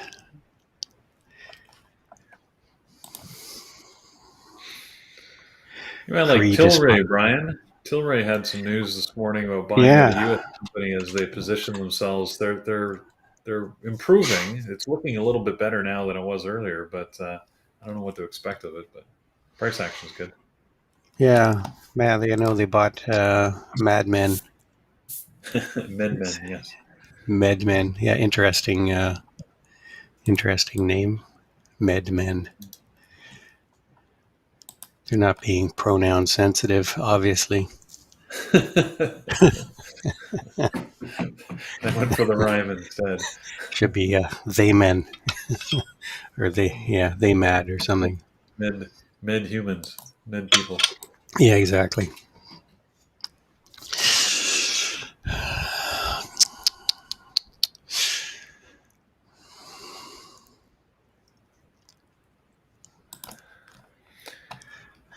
All right, looks like for everybody on YouTube, we're going to need to say farewell to you on YouTube this morning because we're going to connect here directly into the room that just so that Andrew can trade with all of our live traders. He's got limited bandwidth, which means unfortunately we can't stream for you through the open. So hopefully you'll join us again tomorrow. We'll do the pre-market show as always. And then we'll be back. Hopefully we'll get better bandwidth so we can trade live with you through the open as we have been doing the last little while. So thank you so much, and we'll see you again tomorrow. Okay, well, yeah, good evening, or have a good morning, everybody. Try to keep it green, and we'll hopefully see you again tomorrow. Bye for now. Yeah, sorry guys, fix this bandwidth soon, so we're gonna get that YouTube going on next time I'm traveling. I do apologize for that. Alrighty, so how are you, Brian? He's trading next to you. Thanks, Peter, for everything. Good, doing good. Perfect. So 5 minutes to the open. Sorry, I missed a couple of days of trading. Man, the time zone in Alaska sucks. Its market is open at 5:30. Yeah, just when you thought it could get worse. Have you wrestled a bear or caught a salmon with your bare hands, Andrew? No. Well, we did go into the conservation, wild conservation area. We saw the brown bears. I had not yet seen any bear, thank God. But we saw moose crossing the street. We saw a lot of otters. We went to see the orca whales. They were really nice. And today I'm gonna meet up with Greg. Today we go for a hike, and hopefully we don't see anything dangerous. I have no interest to see a bear, to be honest with you.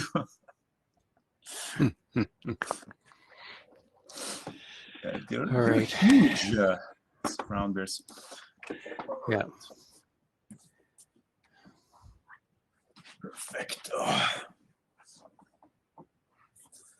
No, don't worry about it. All right, so the markets dropped a little bit, and as you know, I'm back holding a little bit of TNA and ARC. I'm the back holder in the market right now. VIPS is interesting. Let's see if we can get a really nice run up on it. Yeah, I know Michael Berry is short. Michael Berry is wrong. Michael Berry is going to get a squeeze. I'm still long some PMCB. Looks like it's breaking out here. I expect it'll pull back a bit at the open. PMCB seems like we were trading it in the past. I think it might go to 8 or something. Yeah, maybe. Yeah. Loving the price action. I think I'm going to sell some more here. 630, 631 sold.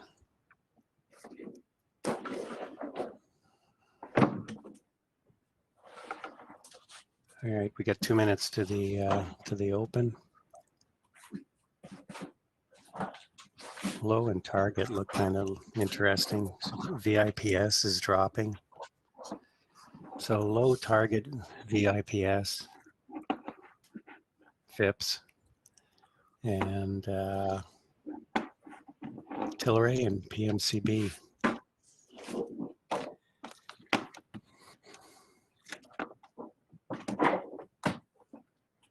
Target, I don't know what's going on there. I'm less likely to trade Target because it's an NYSE stock. Same with Lowe's. PMCB definitely Liking, very strong. yeah, Probably at liking. the open, PMCB is going to get a big sell-off. Yeah, I think there'll be a sell-off. Might be an opportunity to enter. What's the news on it? Is it the pharmaceutical company? Huh? Yeah. I didn't. Yeah. Oh, I know screen share. Oh, yeah. I should be able to screen share. Sorry about the screen sharing. It's all right. No, I definitely screen share. Let's.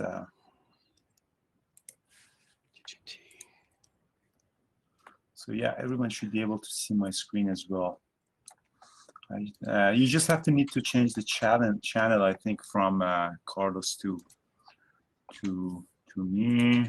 My mouse is weird.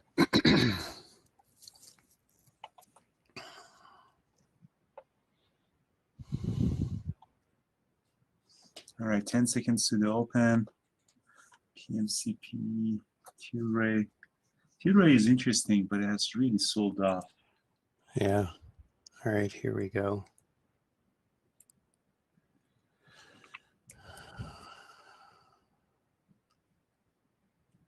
All right, so PMCB, take a look at it. Yeah, I'm still long some. Mouse is so.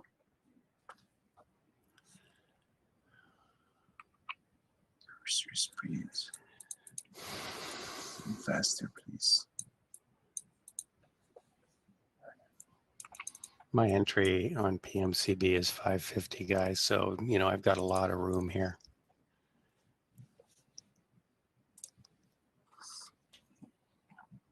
Just adding. Look at that beauty. Yeah, I'm not going to enter it right now. Yeah, might go to 7, but definitely is a little bit extended right now. Yeah. What else? Just sorted some VIPs there. Whoa. Okay. All right. You're short, Weeps? Yeah, VIPs. Yeah, I just caught that. They're going to cover some here. Some stuff.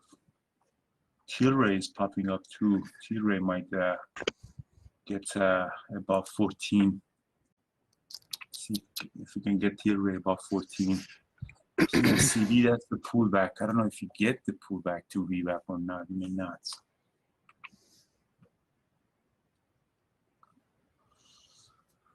What's mRNA doing? Yeah, PMCB, that might be the pullback really. Yeah, it looks like it really wants to go higher. It's a little bit scary to enter now, but for sure. Tilray, I'm getting a small long on Tilray at $13.99. Very small, just 2,000 shares for now. Let's see if Tilray can go above 14. Get this one. They didn't give us a pullback, eh? TLY. Yeah, I just got the worst entry ever. This one looks like it's. I sold some PMCB there at 680.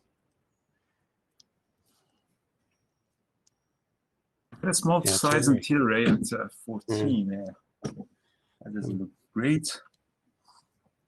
Just covering the rest of the VIPs. I don't really like the way it's trading.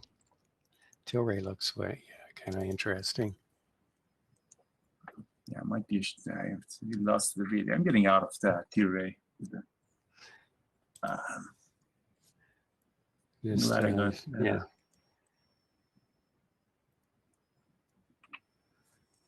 PMCB, NEO is doing some Pulling stuff. back. Yeah. It's coming back to the 9. B-Way. B-Way is in this Cannabis. No, Vips popping up. Yeah, wow, Vips, I'm glad I got out of that short. This reminds me of, what's it, yesterday, there was another stock that did this yesterday.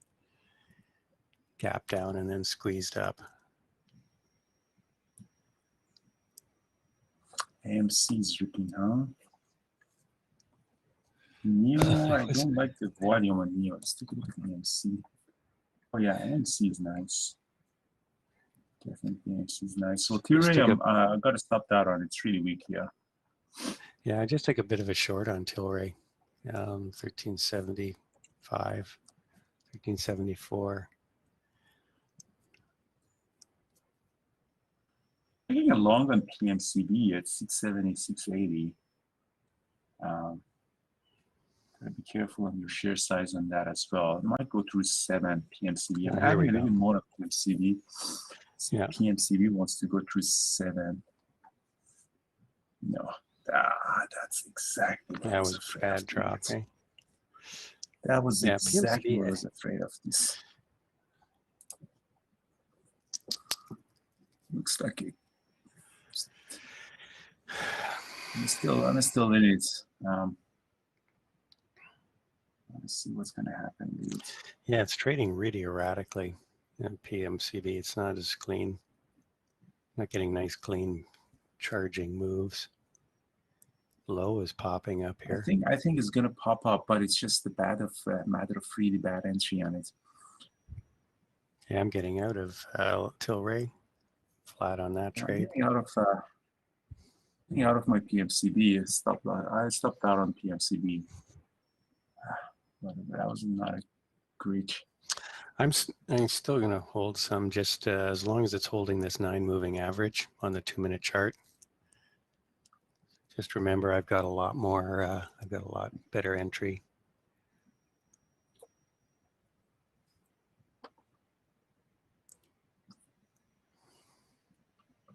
Let's see. This time looks like it wants to go. Getting another long on it. Let's see. Smaller share size this time.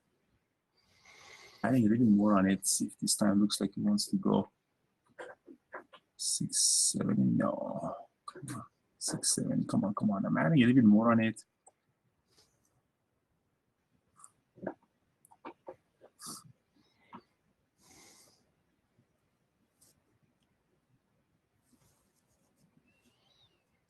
Yeah, the good entry is something that we can't find these days. Okay, let's see if we can break this. Long on it at 677. Definitely want to see it break 7 on this run.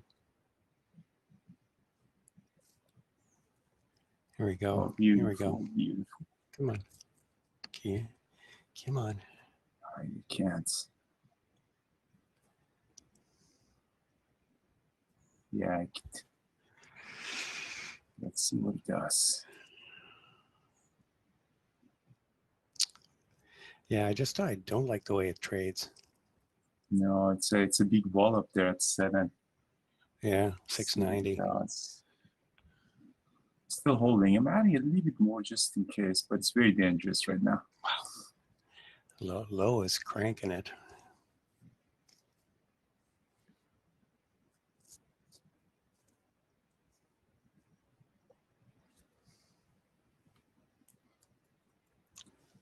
Come on, PMCB.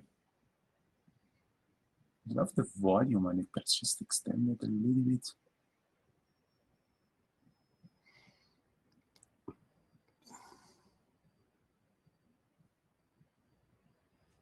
PMC is bouncing back. The longer that it stays here, it's a little bit worrisome.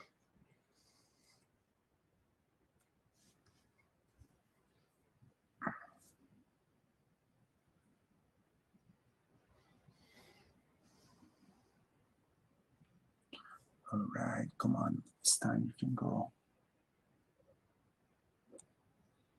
Above 7 on my ad. Let's see if it can really hold. Yeah, it looks like it wants to go.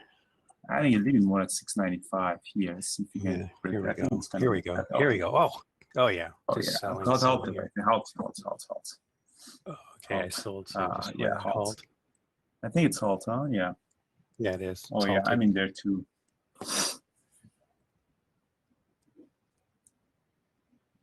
Nice. Yeah, that's looking good. So I'm in there. ARK and TNA are doing some stuff. Diamond hand. Well, I have to do diamond hands right now because I have no other choice. This is fun now. That's true. Diamond hands. AMC doing AMC. He's bouncing. See, I had a really nice run. I had a loss on Tilray, but my loss on Tilray was really small because I took only 2,000 shares. Yeah, Tesla's on the move.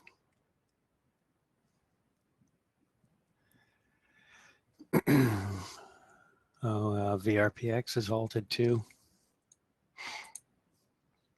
It's loaded a really nice big pop. ALF, what's ALF up to? ALF is, we traded ALF in the past. ALF was, people were trading that yesterday too. It's kind of low float. The moves are crazy, yeah, from $6 to $10. $9.90. Let's pull back.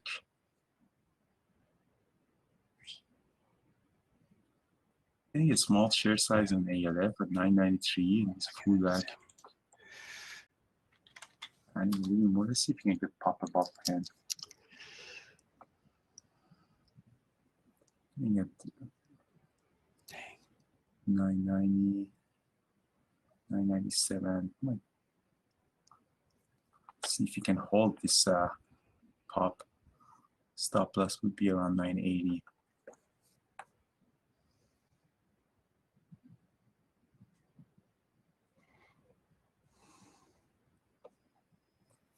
Can hold this squeeze. Sometimes these squeezes cannot hold. This one looks like it's holding.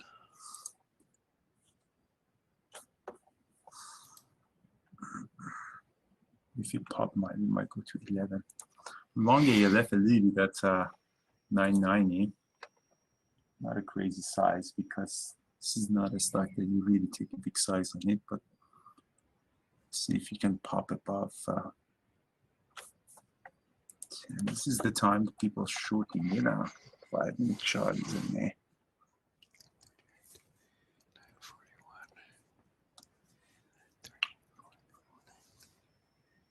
PMCB is probably going to open higher. PMCB is going to really. Yeah. I think PMCB is going to squeeze really bad. We got another 2 minutes. Let's see, ALF is doing something.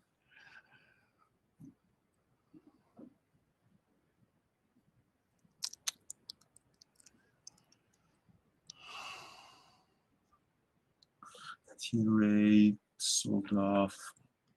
Yeah, AMD selling off here too. Yeah, Tilray finally sold off.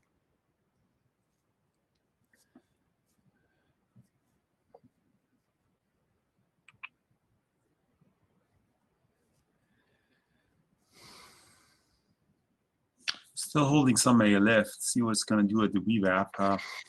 This squeeze was nice. The volume picked up. The question is if you can continue this move.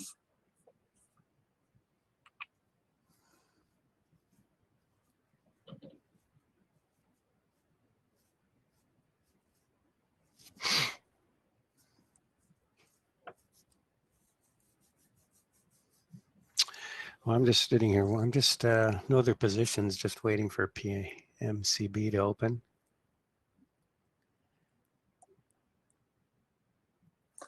I'm Should gonna be put opening some in order to 30. PMCB at 750.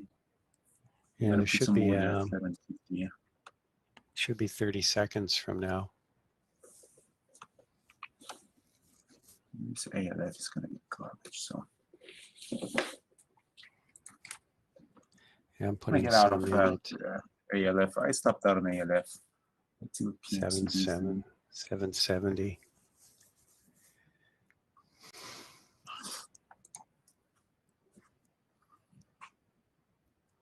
might open. Oh yeah, look at this. Here we go. Setting some Filled. 788. 770 filled.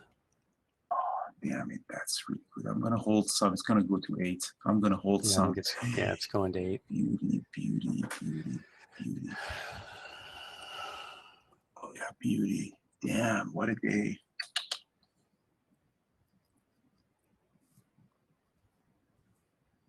Hell yeah, I'm gonna sell above 8. Oh, yeah. Hell yeah. That is. Yeah, here we go. Here we go. Here we go. Oh yeah, beauty. Here we go.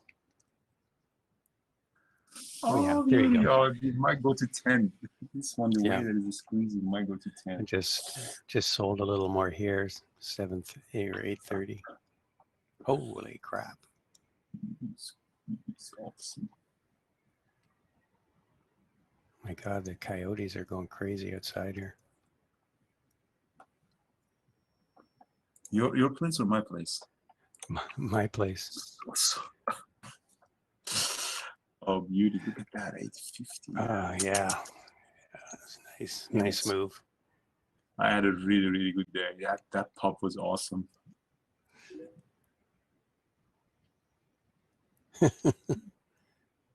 I mean, it's hard to catch these moves, but when you catch them, it's really fun. Yeah, I think they're smelling profits.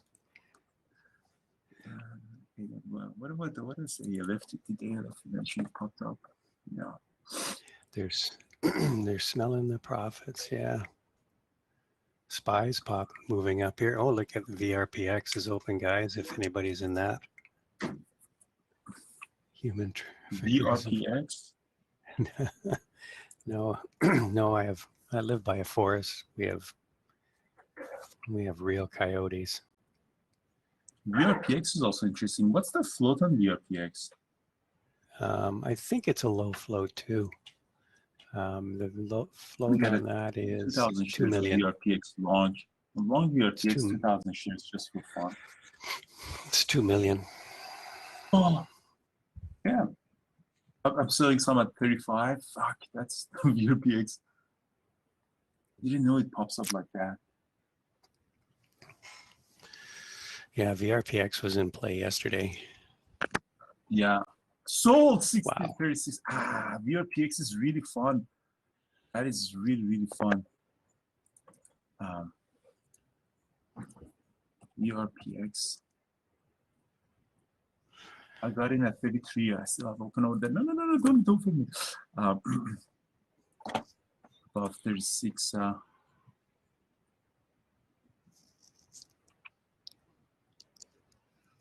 PMCB 780 might go up higher.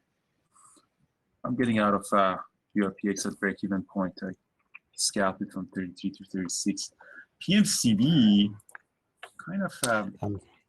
I'm still holding some. I'm thinking of adding some. Actually, I added some on PMCB at 829. Yeah. I'm adding more on PMCB. It looks like it's getting ready for the next setup. Here's my mouse. I'm adding more at 8 for the next pop.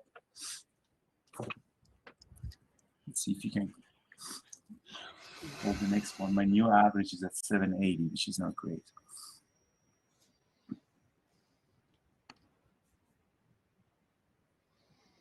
I'm glad I did that ad back at 650.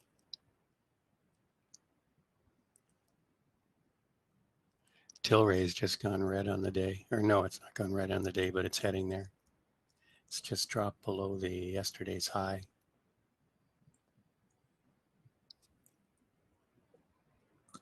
PMCB can do another pop. That would be really awesome. A lot of stuff going red.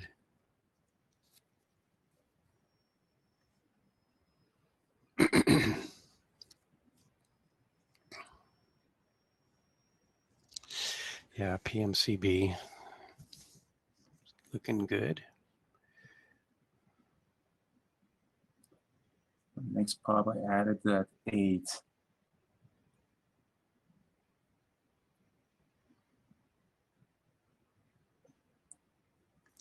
Come on, come on, come on, come on, come on. Keep getting out the lead. I'm not getting lead anxiety indeed. I think it still has the room to go up, but it's just. Yeah. It might do a more significant pullback. We'll see. Like back down to 750. The 9 moving averages there.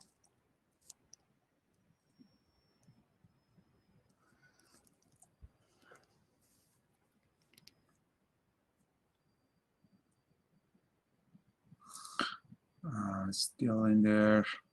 820. I think it has another pop in it. I think it needed more back cut on it. It's just want to make sure my ad doesn't become a mess because my average is now at 780. Average is now at 790. Significant.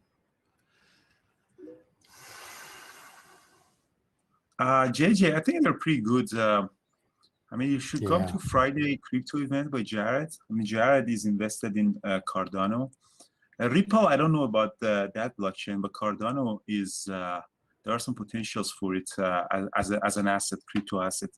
I know Jared is invested in Cardano. I might actually invest in Cardano some a little bit. Yeah, Cardano does look interesting. That one and helium. Oh, yeah, beauty. Oh, yeah, look at that. Yeah. That was good. Okay, ooh, now here comes a big drop. Yeah. So let's see what it does. But I'm getting out of it. I think it's exhausted. I'm all out of it. I think I'm kind of. I think it's kind of exhausted. I'm all out on it. I had a really nice day on it. I still have a couple hundred shares. Your XP got halted on the way down. Oh, on the way down, yeah. Tesla. Yeah, Tesla pulled back and now it popped up again. It's crazy. Crazy.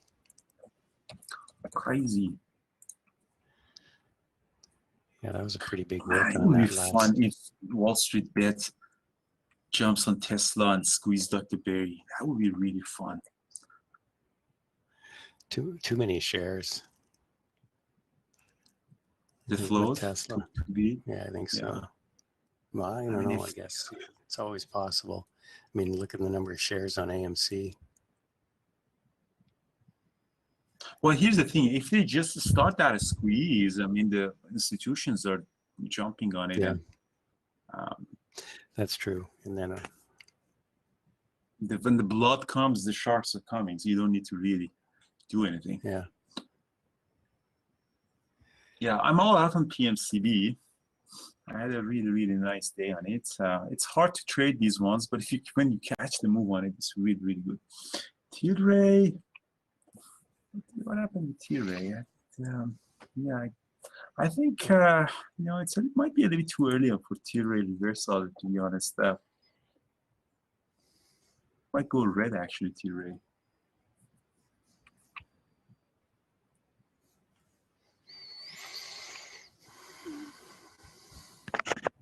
Yeah, Tilray looks like it wants to go red. You know, once it gets down this low, close enough to the.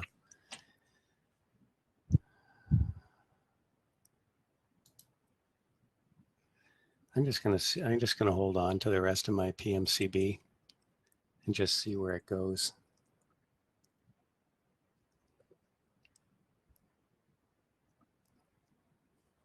I'll use a stop of around 7.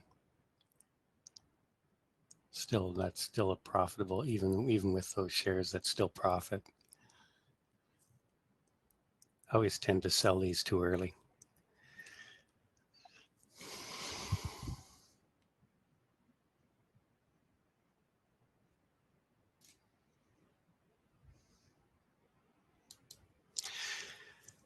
think it's going to the moon.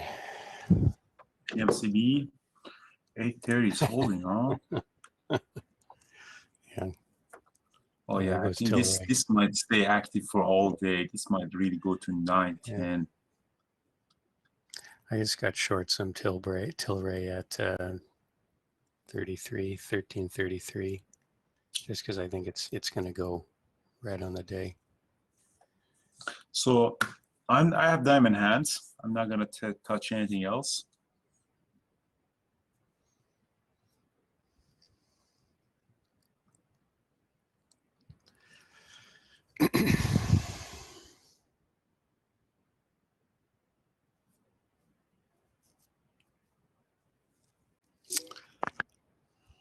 Might go to 9 now. Yeah. Oh, is Papa putting in a double bottom? Wow, low's been on fire. You kind of thought it was going to AMC be. went red. Yeah. Let's do that. Who's Low trading has what? Low's been great. Uh, Now let's take a look at Target popped up too there. That's a good one. Yeah. Well, for now, I have, to be honest with you, I'm just back holding TNA and ARC. So I'm flat somehow. So I have only Nice ARC story. and TNA. So I'm kind of back holding on that. Yeah. But Like Dr. Berry is Baba- wrong. ARC is going to go up. Yeah, Baba definitely put in sort of a bottoming pattern right around 173. Yeah. I think that was kind of like an S1 level.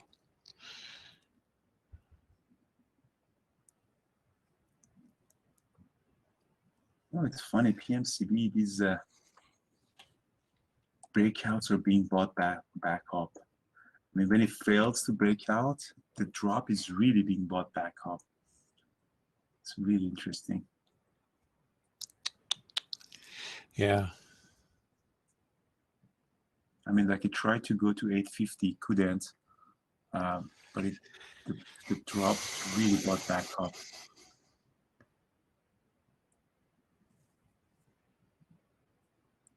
So I'm getting another long on it at 820. This one is much a smaller share size. It's really risky. This is the time that you give all the profit back. So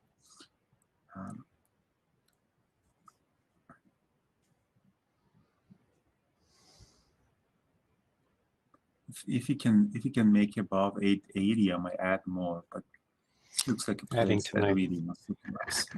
Just adding to my short here, 1339 on Tilray.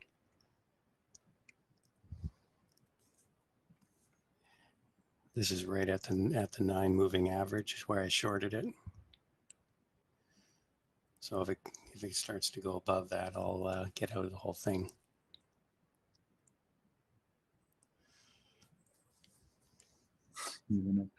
Yeah, I need my handcuffs up.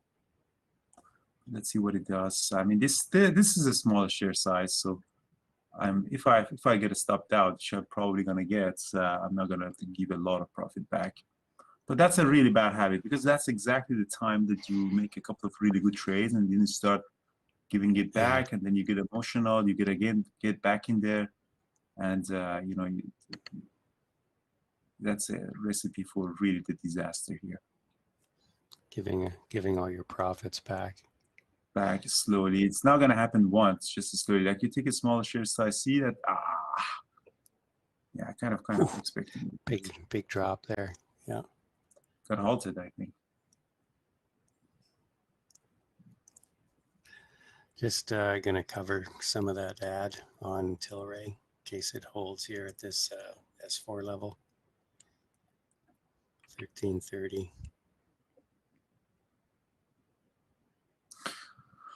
We're getting into the Christmas season, Human. That's why it's all actually, to be honest with you, it's all two trade, Human. One time I got stopped out. The second time they're all just adding partials, but it's really just the two trade. Except this last one that I got stuck in the drop. I got stuck in there. It's a small size, but I got this. I got into the drop here. It's probably gonna open even lower. Now it's gonna go back to 0 probably. What is the news on it? Is there any? I looked at it was just lumped in with a whole bunch of other stuff, so I didn't on Benzinga, so I just didn't bother looking at what it was. NEO, what's NEO up to? NEO is breaking. Oh, beautiful. Yeah, I kind of figured NEO NEO was going to be in play. B-Way. Oh, Microsoft is popping up here again.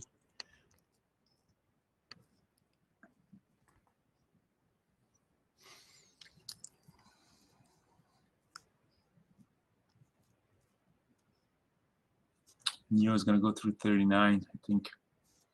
Looks like it really wants to pop above 39.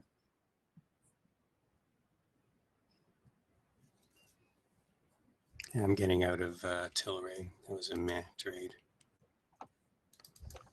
Are you short or you're long on Tilray?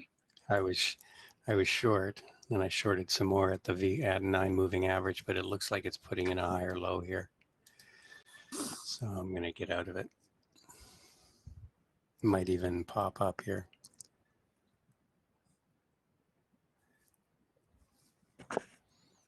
Regardless, I don't feel like I have an edge on either way on this.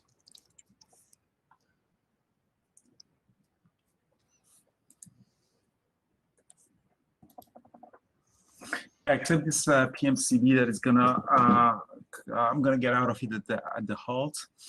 I don't think there's anything else. At least my watch list, there's nothing. Yeah, Baba's holding.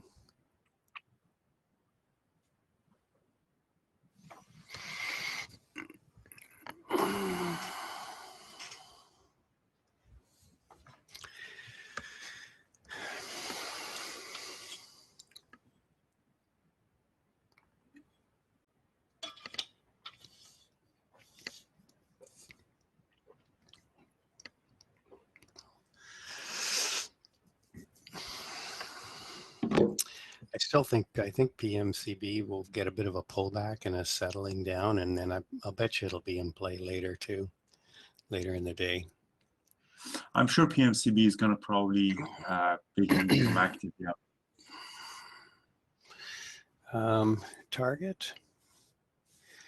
Swap that out for Baba. Baba's looking interesting. The Chinese stocks are bouncing a little bit today. KWeb is up a bit. Let's go back to TGT.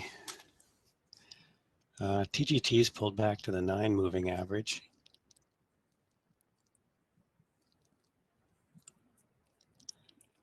What is Pfizer doing, Sam? SPY is just going, the Qs are already green on the day. SPY is looking like it's trying to go green.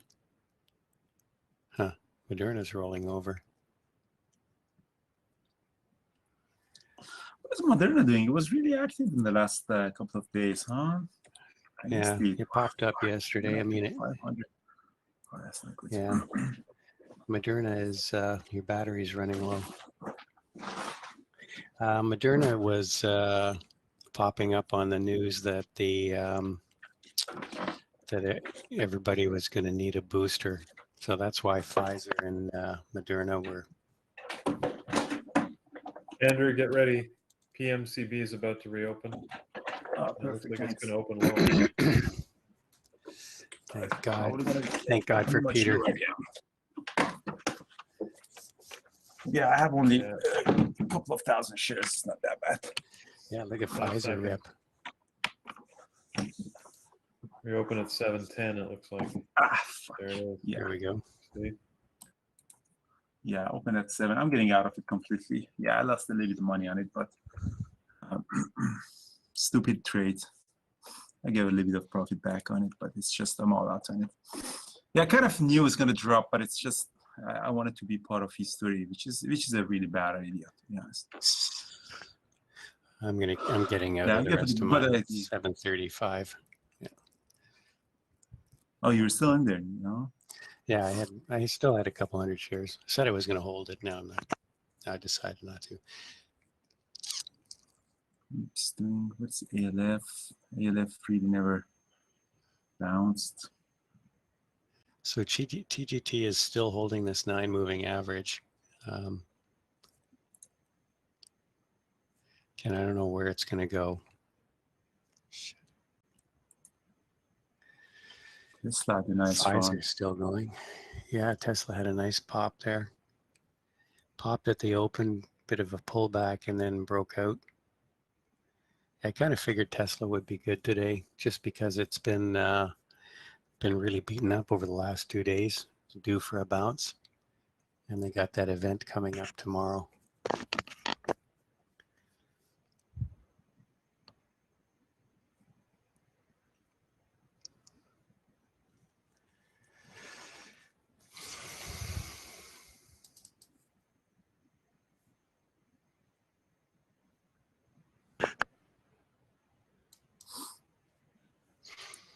VRPX at 25. Nightmare. Oh. Low's going to 200. No, Manj, for this one, for something like PMCB, especially when they're, after this halt on the way down, the pattern is kind of completely broken. So it seems like, the technical damage. So I'm not going to really trade it anymore. It'll chop around for a while and then probably get interesting again later. Probably in the afternoon or something. If he gets the volume.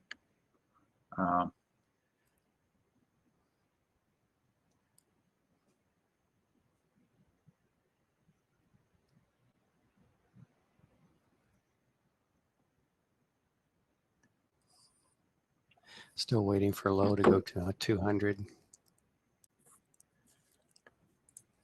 Low is nice. That was a really nice drop.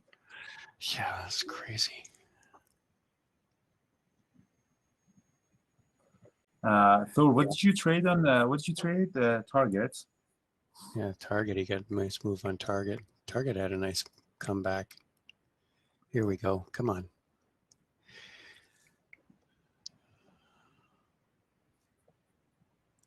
Ah, there you go. Popped up, sold.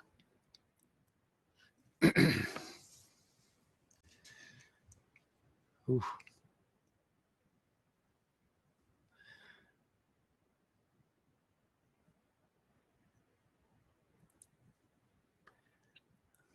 That was easy. It was an easy button. Nice. Apple. Wow, nice short Apple from R3. Very nice. Should add this pivot points into my chart too. And target. What is that? The red line on your chart, Thor? That's the point of control. Beautiful. No, sorry, not red. The yellow, big yellow one on target.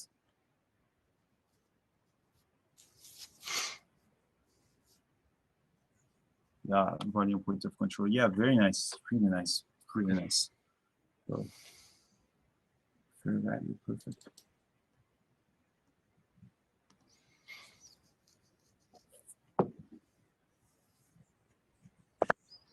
Maybe a 920 traded coming up on Pfizer.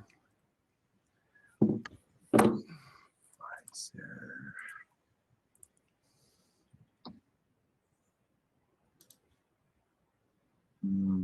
On 1 minute chart.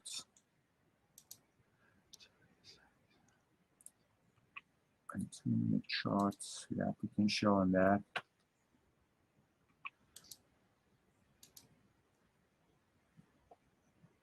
Yeah, that was a short on Apple. So it's really nice, beautiful.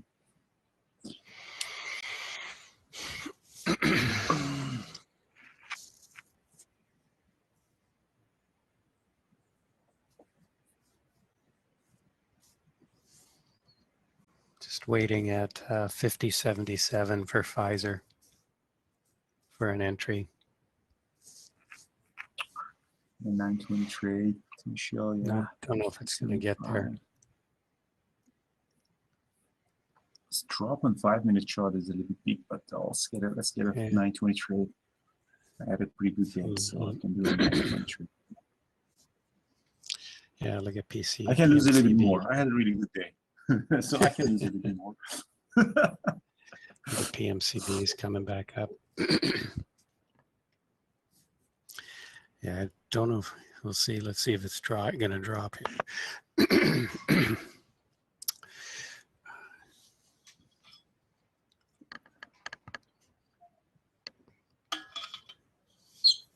PMCB bastard is climbing back up. Just wanted to grab my $2,000 bastard.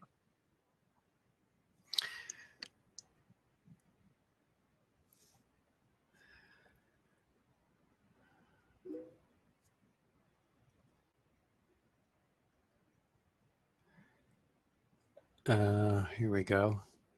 All right, so I'm adding a little more on Pfizer to 20 moving average. Yeah, I can see Tilray. Just wanted to stop me out.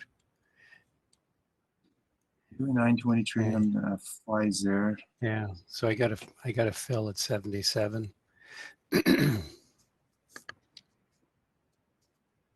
more? If you can get to 51, that would be nice.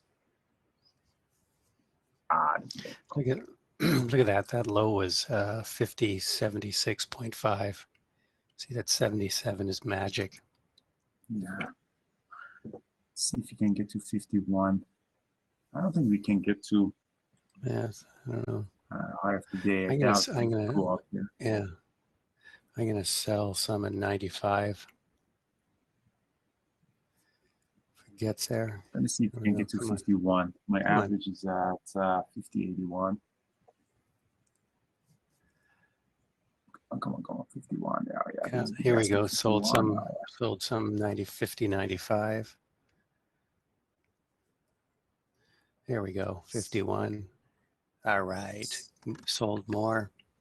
Nice 923. This is a good trade. If you can catch it, that's a really good, nice trade. Fucking PMCB is back up at 18. Are you kidding me? Okay, so I'm quarter size now on PFE. PMCB is going back up. Average 8.75. I'm still long on Pfizer too. I can't believe I nailed that to the half penny. Wow, look at this trade, Brian. I know. This really needs to be patented. To be honest with you. Selling some here, 51.22. PMCB is bouncing back. PMCB really looks like it wants to go back up.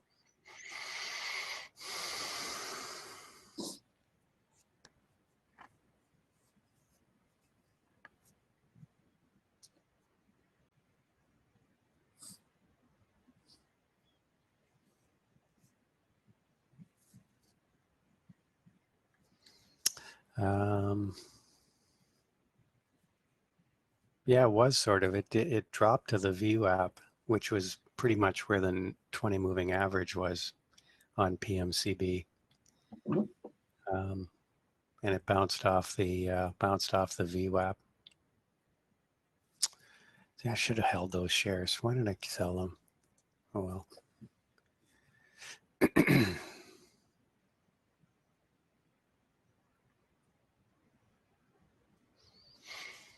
Still holding some Pfizer. Pfizer seems like, yeah, Pfizer seems a little bit tired here.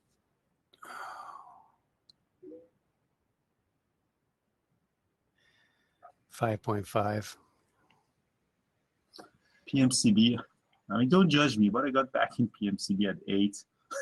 Just on that pop, just to see. Wow, look at Tesla's breaking out. Tesla might even I'm back on PMCB. It's not a good trade, guys, but I'm back on PMCB at 8.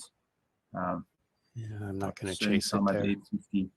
No, don't chase it now. This doesn't look great for chasing. My average is at 8.11. I'm getting out of it now. I think it's going to go back for the breakup high of the day. just consolidate a little bit. Yeah, That's a bad trade. That's why I didn't mention market.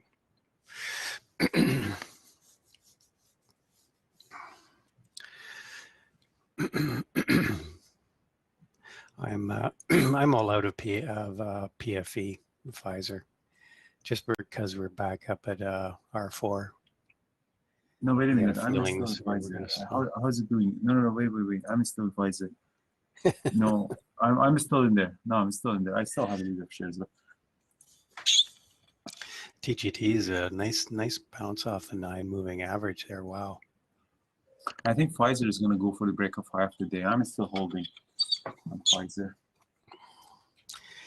You know what? I got a That nice was a move off really the, nice, good 920 trade. That's a Yeah, really, it was really perfect. good 920 trade. Yeah, that was just classic. You know, nice strong move at the open. Pull back. It just touched the 20 moving average. Perfect. Wow. Yeah. That's why I just sat there and waited at the 20 and just hope it got down there. See, if you wait, if you don't mess around, if you don't overtrade, that trade book is gonna show up eventually for yourself, for you. Like this Pfizer, exactly the time of the day, it's gonna break the high of the day. So that was a perfect 920 trade that it did. Wow, Thor, that was a nice trade on TGT. No, P-Dub, I don't. I use 1 minute charts, but Brian 920 trade works perfectly on 2 minute chart. That's why I just switched it to 2 minute chart. When Brian mentioned 920, I just switched it to 2 minute chart to get an entry. As you see, the entry is at the 20 moving average, 1575. But if you look at it 1 minute chart, it's kind of at, you know, in the middle of nowhere. But on the 2 minute chart, it's just perfectly on a moving average. PMCB, Yeah, really, Thor, nice. You caught that double bottom on target. That was beautiful on the 1 minute. I'm just surprised you added on that higher low after it started. That was a nice add back. Oh, very nice. Wow, from Okay, so 247 to 53. Yeah. Yeah, so I'm flat on everything right now. Low. I still have a little Pfizer left. I still have a little Pfizer pushing. left. I want to see my Pfizer stop loss is at break even, but I think it looks like it wants to go back to the high of the day, so I'm gonna hold it. BWAY went up really nice. Didn't get that much of a volume. Thor, can you do a recap for us on these trades? Because now that I'm on the road, there's not much recap going on. It would be nice if we can get there.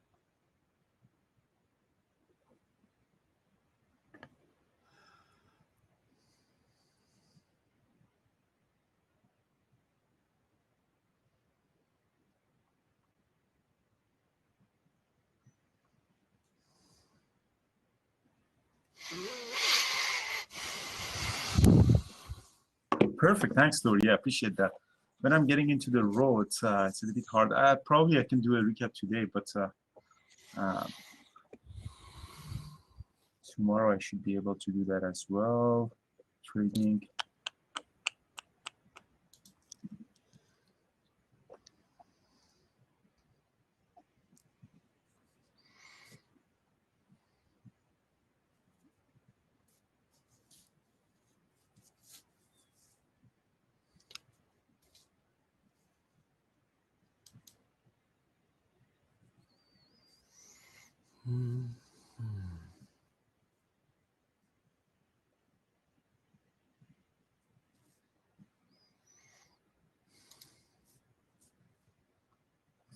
As I mentioned, I'm still long Pfizer. I think has the potential to go back to the high of the day. It could. I'm just not. Adding a little bit more here. Pfizer 51.17. My new average is at 50.86.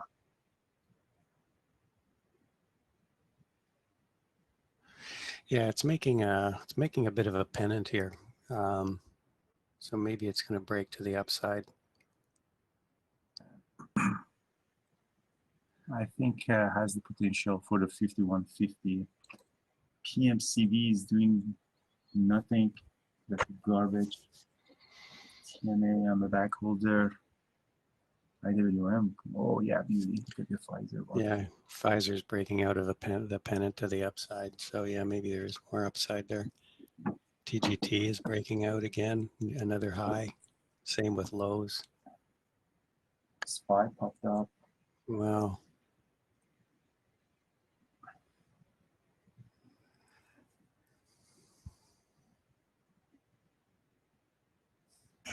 Yeah, SPY's popping up here. All the indexes have gone green. Quick.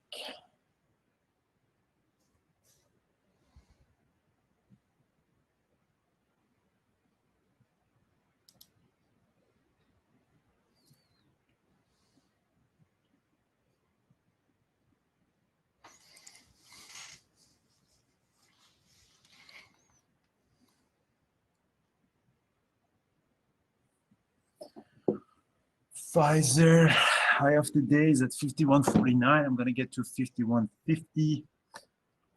Peter is doing AMD. I think. 106. Yeah.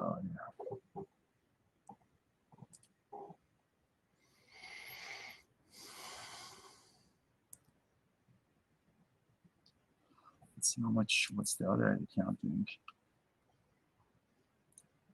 How much I'm down on this one?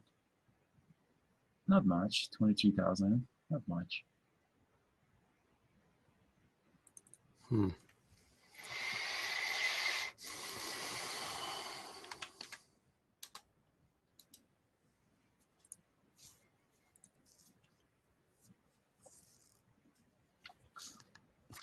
Pfizer.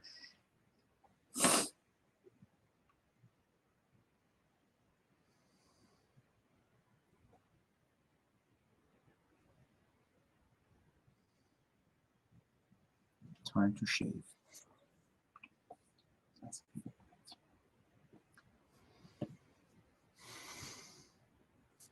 Yeah, Tesla's been on fire. strong Tesla's on today. fire. Yeah. It was definitely over. For Tesla, it was definitely 2 days down, due for a bounce. Tiffany had Tesla on her watch list. PMCB bastard is trying to go up again. Tiffany, did you kill it with Pfizer or with Tesla? That's what I want to know.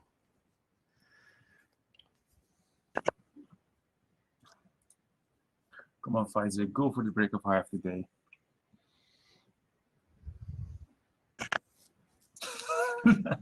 No, I'm not trading PMCB. See, do you see this drop? I'm not trading it anymore.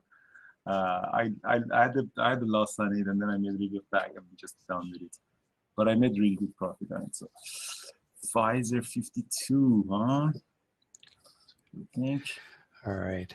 See you, Thor. Have a good one. Good job, man. Thanks, Thor. Appreciate that.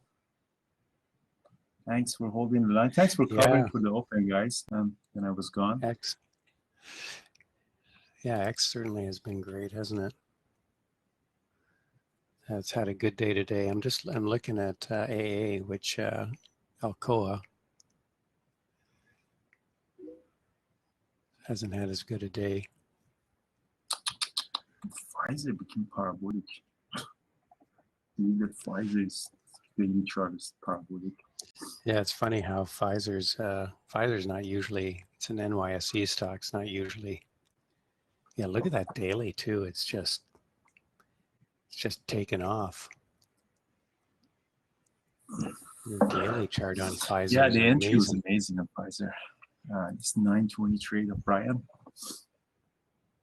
So Pfizer is going to break the high of the day, I think, at 51.49. I'm probably going to sell at 51.50.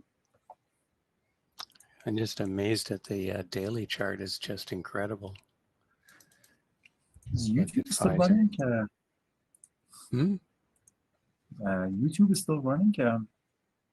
No, Oh, we yeah, didn't. We YouTube's shut still running. YouTube. No, we shut YouTube You down, did? I thought. Yeah, I thought so. Yeah, Carlos is doing some stuff on the back.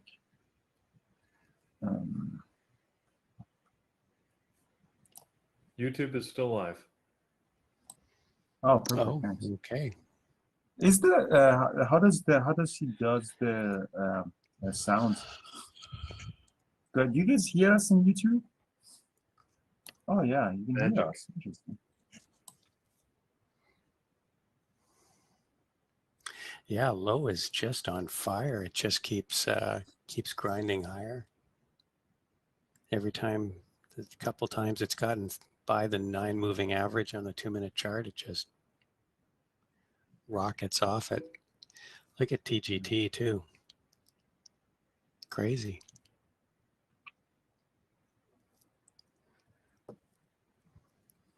Get my face in YouTube, man. I look like a zombie. You didn't bring anything to shave? Thanks, Chris. No, I did actually. I'm gonna shave today. So DWYA is gonna drop. Holding Pfizer, see if you can get the breakouts.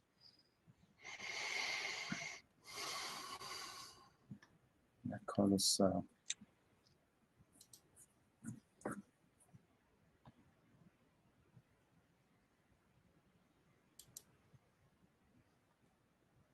Nothing wrong. I just don't like it. I mean, my hair is just, I don't know. I mean, it's 5 a.m. in the morning, so what do you expect in Alaska? Seriously.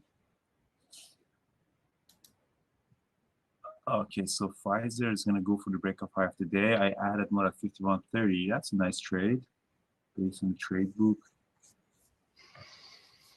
Yeah, VRPX is starting to lose it here.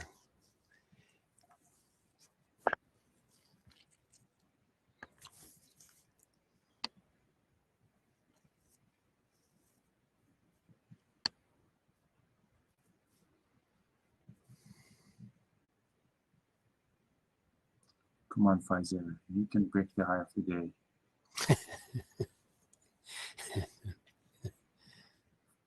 What are you doing? What are you laughing at? Anton posted something. Okay, so I beat the breakouts. I'm getting out some on Pfizer. 51.56, 51.70. It was a really nice trade, Brian. That was a really nice trade. Yeah.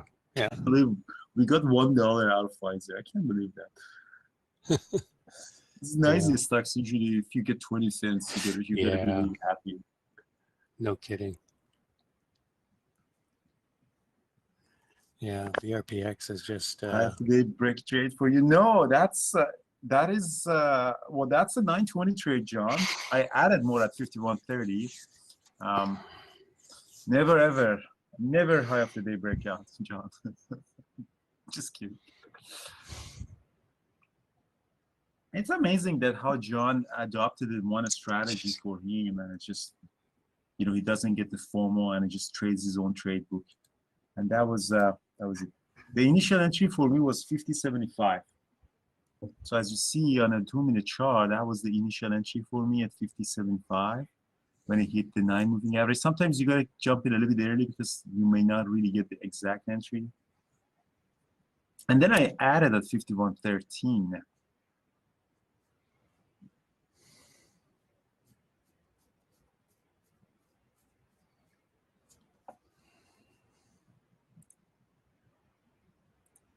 YouTube folks are also there. Yeah. My strategy is to set in a limit order at the 20, around the 20 moving average, and just watch it. If it doesn't look like it's going to get there, I can enter anyway with a market order. But in this case, I actually got a fill.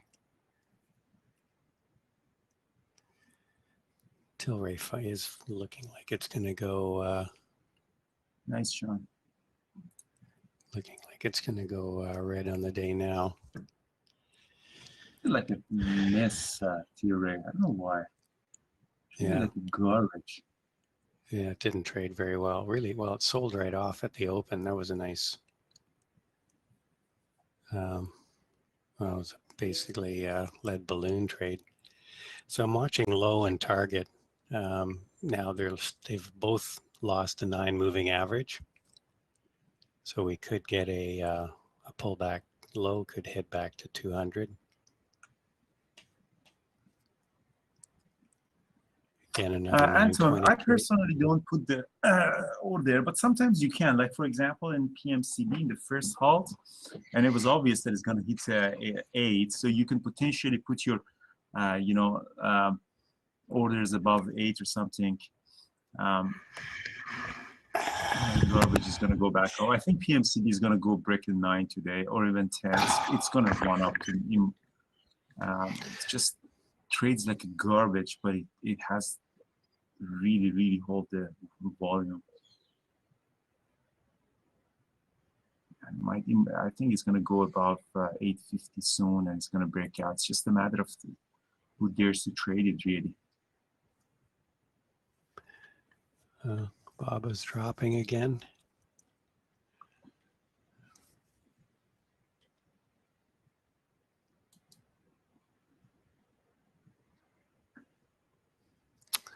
Yeah, K-Web is, all the Chinese stocks have gone red, the ones I watch. Billy, Baba, Baidu, JD, all in the red now. K-Web is still green. Taking a The small Dow's long on gone. PMCB at 840. Oh, there you go. Oh yeah. Taking a small long on PMCB. It's going to go to 9, I think. It's going to get halted, I think.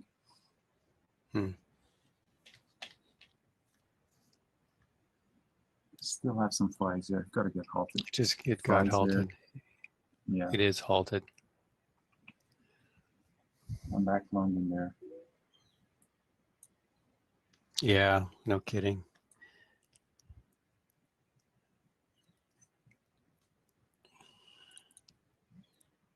Pfizer. I might reduce my shares as a little bit on Pfizer. Looks like really doing some stuff here.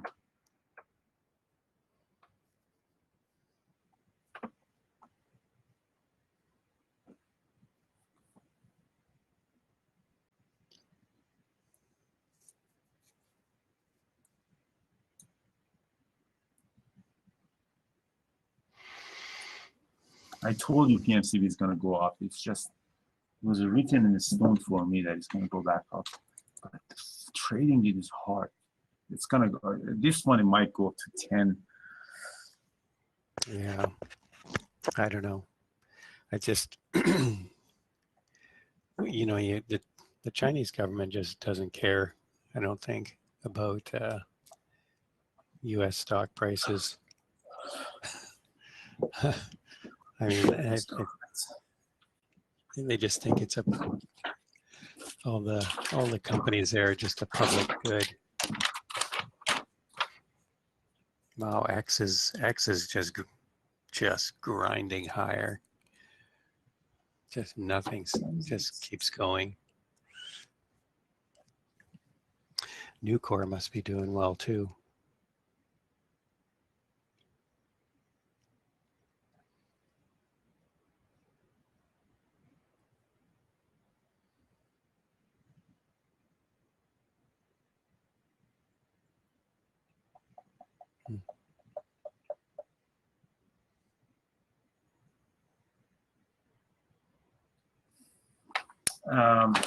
So I'm long in the PMCB.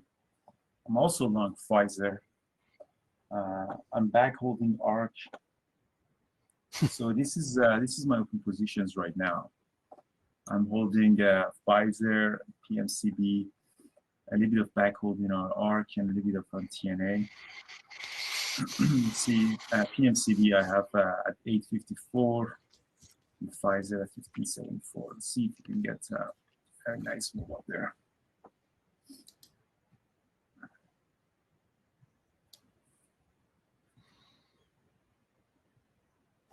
Back in May, X made a high of 29.97. Just couldn't get through 30.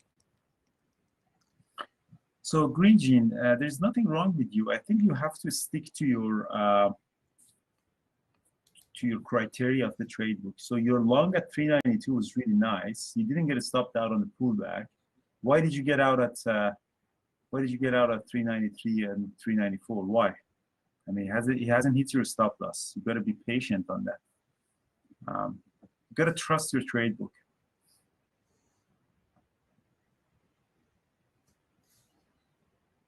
And you're not trading a stock that can flush on you. I mean, like PMCB, yeah, sometimes, you know, you get out of it because you don't feel it, because these are the stocks that can really flush on you. But mRNA is never going to flush on you. So why would you get out too early? Just wait for a stop loss. You can just even go to washroom and come back. Like PMCB, you can't, you know, that's the thing. But the mRNA, you can really, depending on what you're trading. Pfizer, I still have 1,500 shares of Pfizer. I don't think Pfizer is going to do anything. Yeah, I think it's really tough with Pfizer. So it's getting out really small on Pfizer. PMCB is going to go above 9.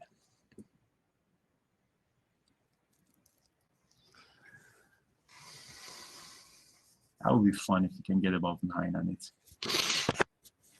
Yes, or even 10.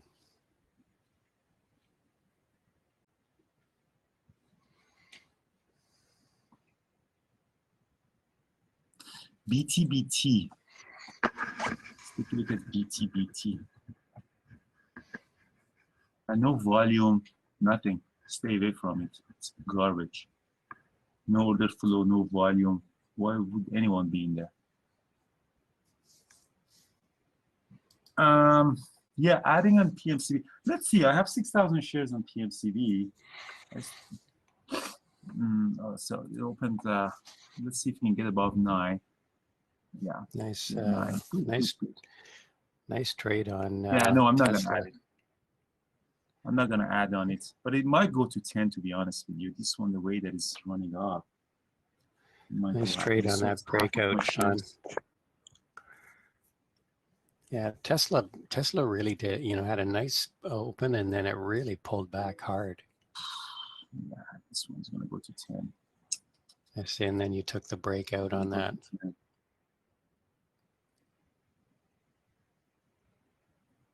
This one is gonna go to 10. Yeah, it's just explosion. Gosh, that would have been a really good ad. I should have added actually, Nevinair. Don't listen to me. I should have added. I might actually add. I have still 1,500 shares. If I can get a pullback on my ad. I'm adding a little bit more here. And 25. My average is at not much. Yeah, definitely. Let's see if we can get the next one to 10. Might go to 10 this one. Oh yeah, I added more. Let's see if we can get to 10. 984.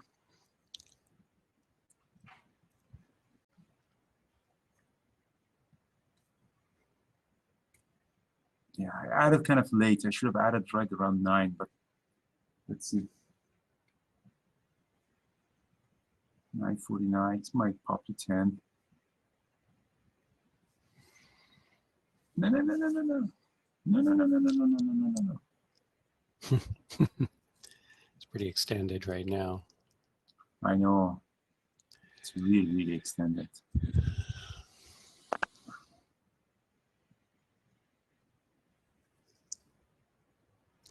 Wow. When I was watching this, TGT did a perfect 920 trade.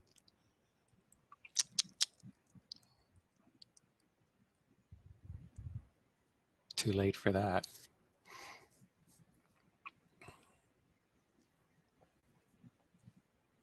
Let's see what this pullback is doing at 9.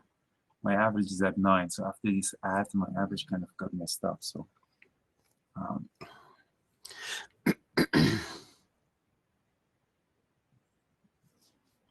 kind of getting out of it. 27. I'm getting out of it. I'm all out on it.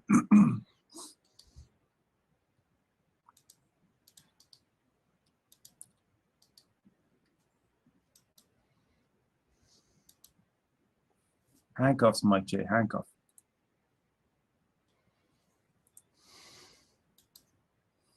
Yeah, I'm getting out of it. I think it has the potential. This one is probably going to stay. And as Brian said, this one is probably going to stay active for the rest of the I think it's day. going to be active all day. Oh, Pfizer is still going up. Crazy. Why Well, did I look, get out of that Pfizer? daily is incredible. Pfizer? Yeah. Yeah. It's becoming parabolic.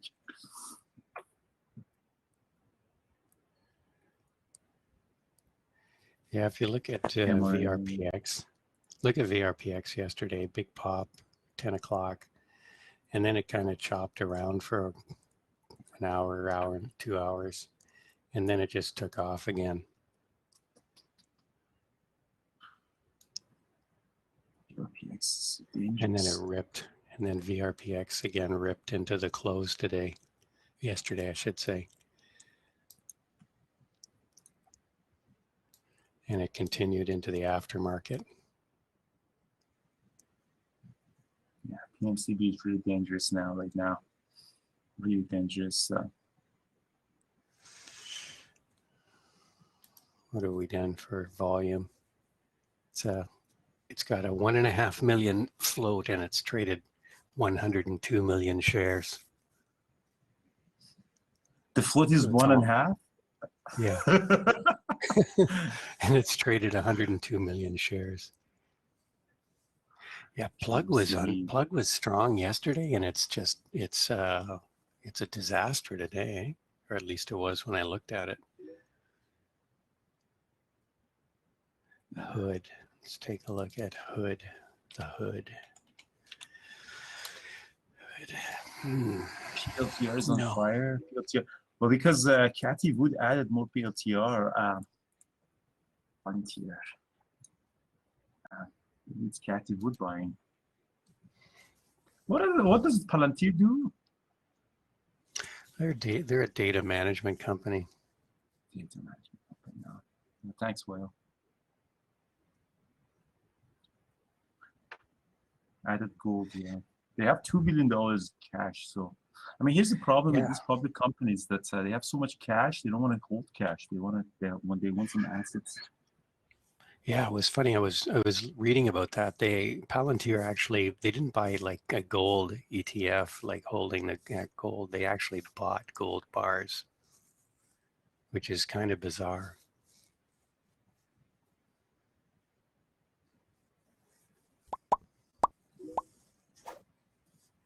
Yeah. you can buy a Tesla with a gold bar. Elon will accept gold bars. It's going to the Tesla dealership with the gold bar. Give me my Tesla. What? They get out the scale. Fuck man, Pfizer is still going up. I still have 700 shares of Pfizer. It's just this one is gonna go to 52, I think. Yeah, it's amazing.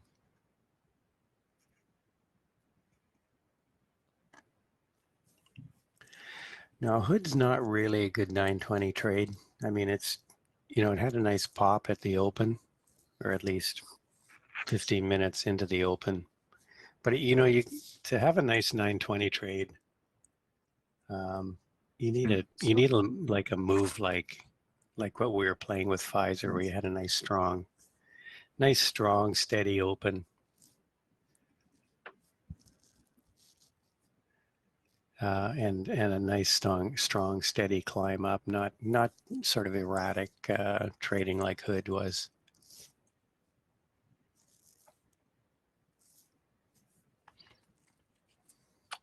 Guys, I'm hiring a full stack software developer. If anyone in the chat room is interested, Abiel, can you post that job posting that Ardi shared on LinkedIn?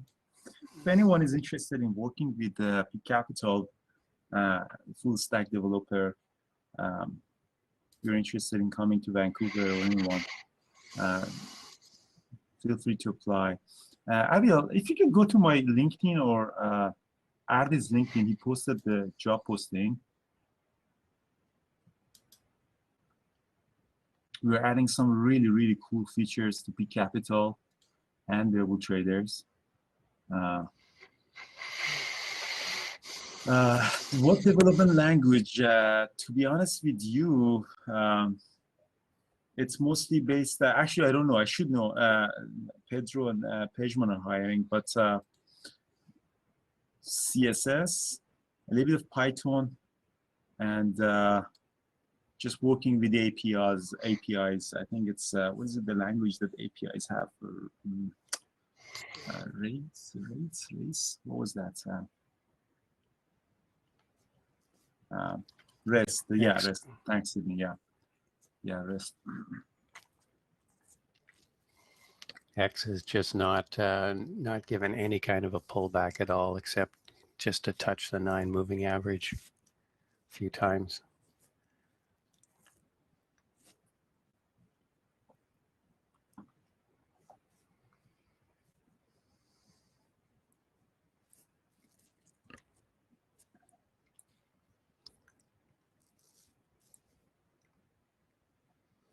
All right, I'm going to do the quick recap for our overtrading today, and just posting it.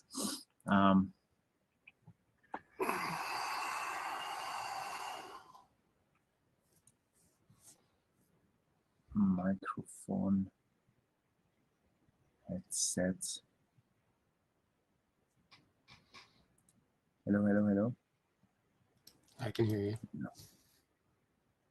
Actually, let's use this one. YouTube guys, thank you so much, guys. YouTube, sorry, today we had some issues. I had some issues that I don't know. Carlos, you didn't share my screen with YouTube or your screen with YouTube people. But anyways, thank you so much, guys. On YouTube, we appreciate the like. Our channel has grown a lot since you subscribe and like, and that's really, really appreciating it. Again, that would be nice if you can get a 200,000 follower, so we can get the verification by YouTube. That's the minimum requirement. And yeah, we have some ideas to improve YouTube and pre-market. Definitely, we want to bring more guests, more psychologists, more tools for free for YouTube people. So if you support us, we appreciate that. And I promise I travel less. Again, it's August, so give me a little break. But in September and October, I promise I focus more on trading and be more available and do a couple of more webinars, I swear. So just be a little bit.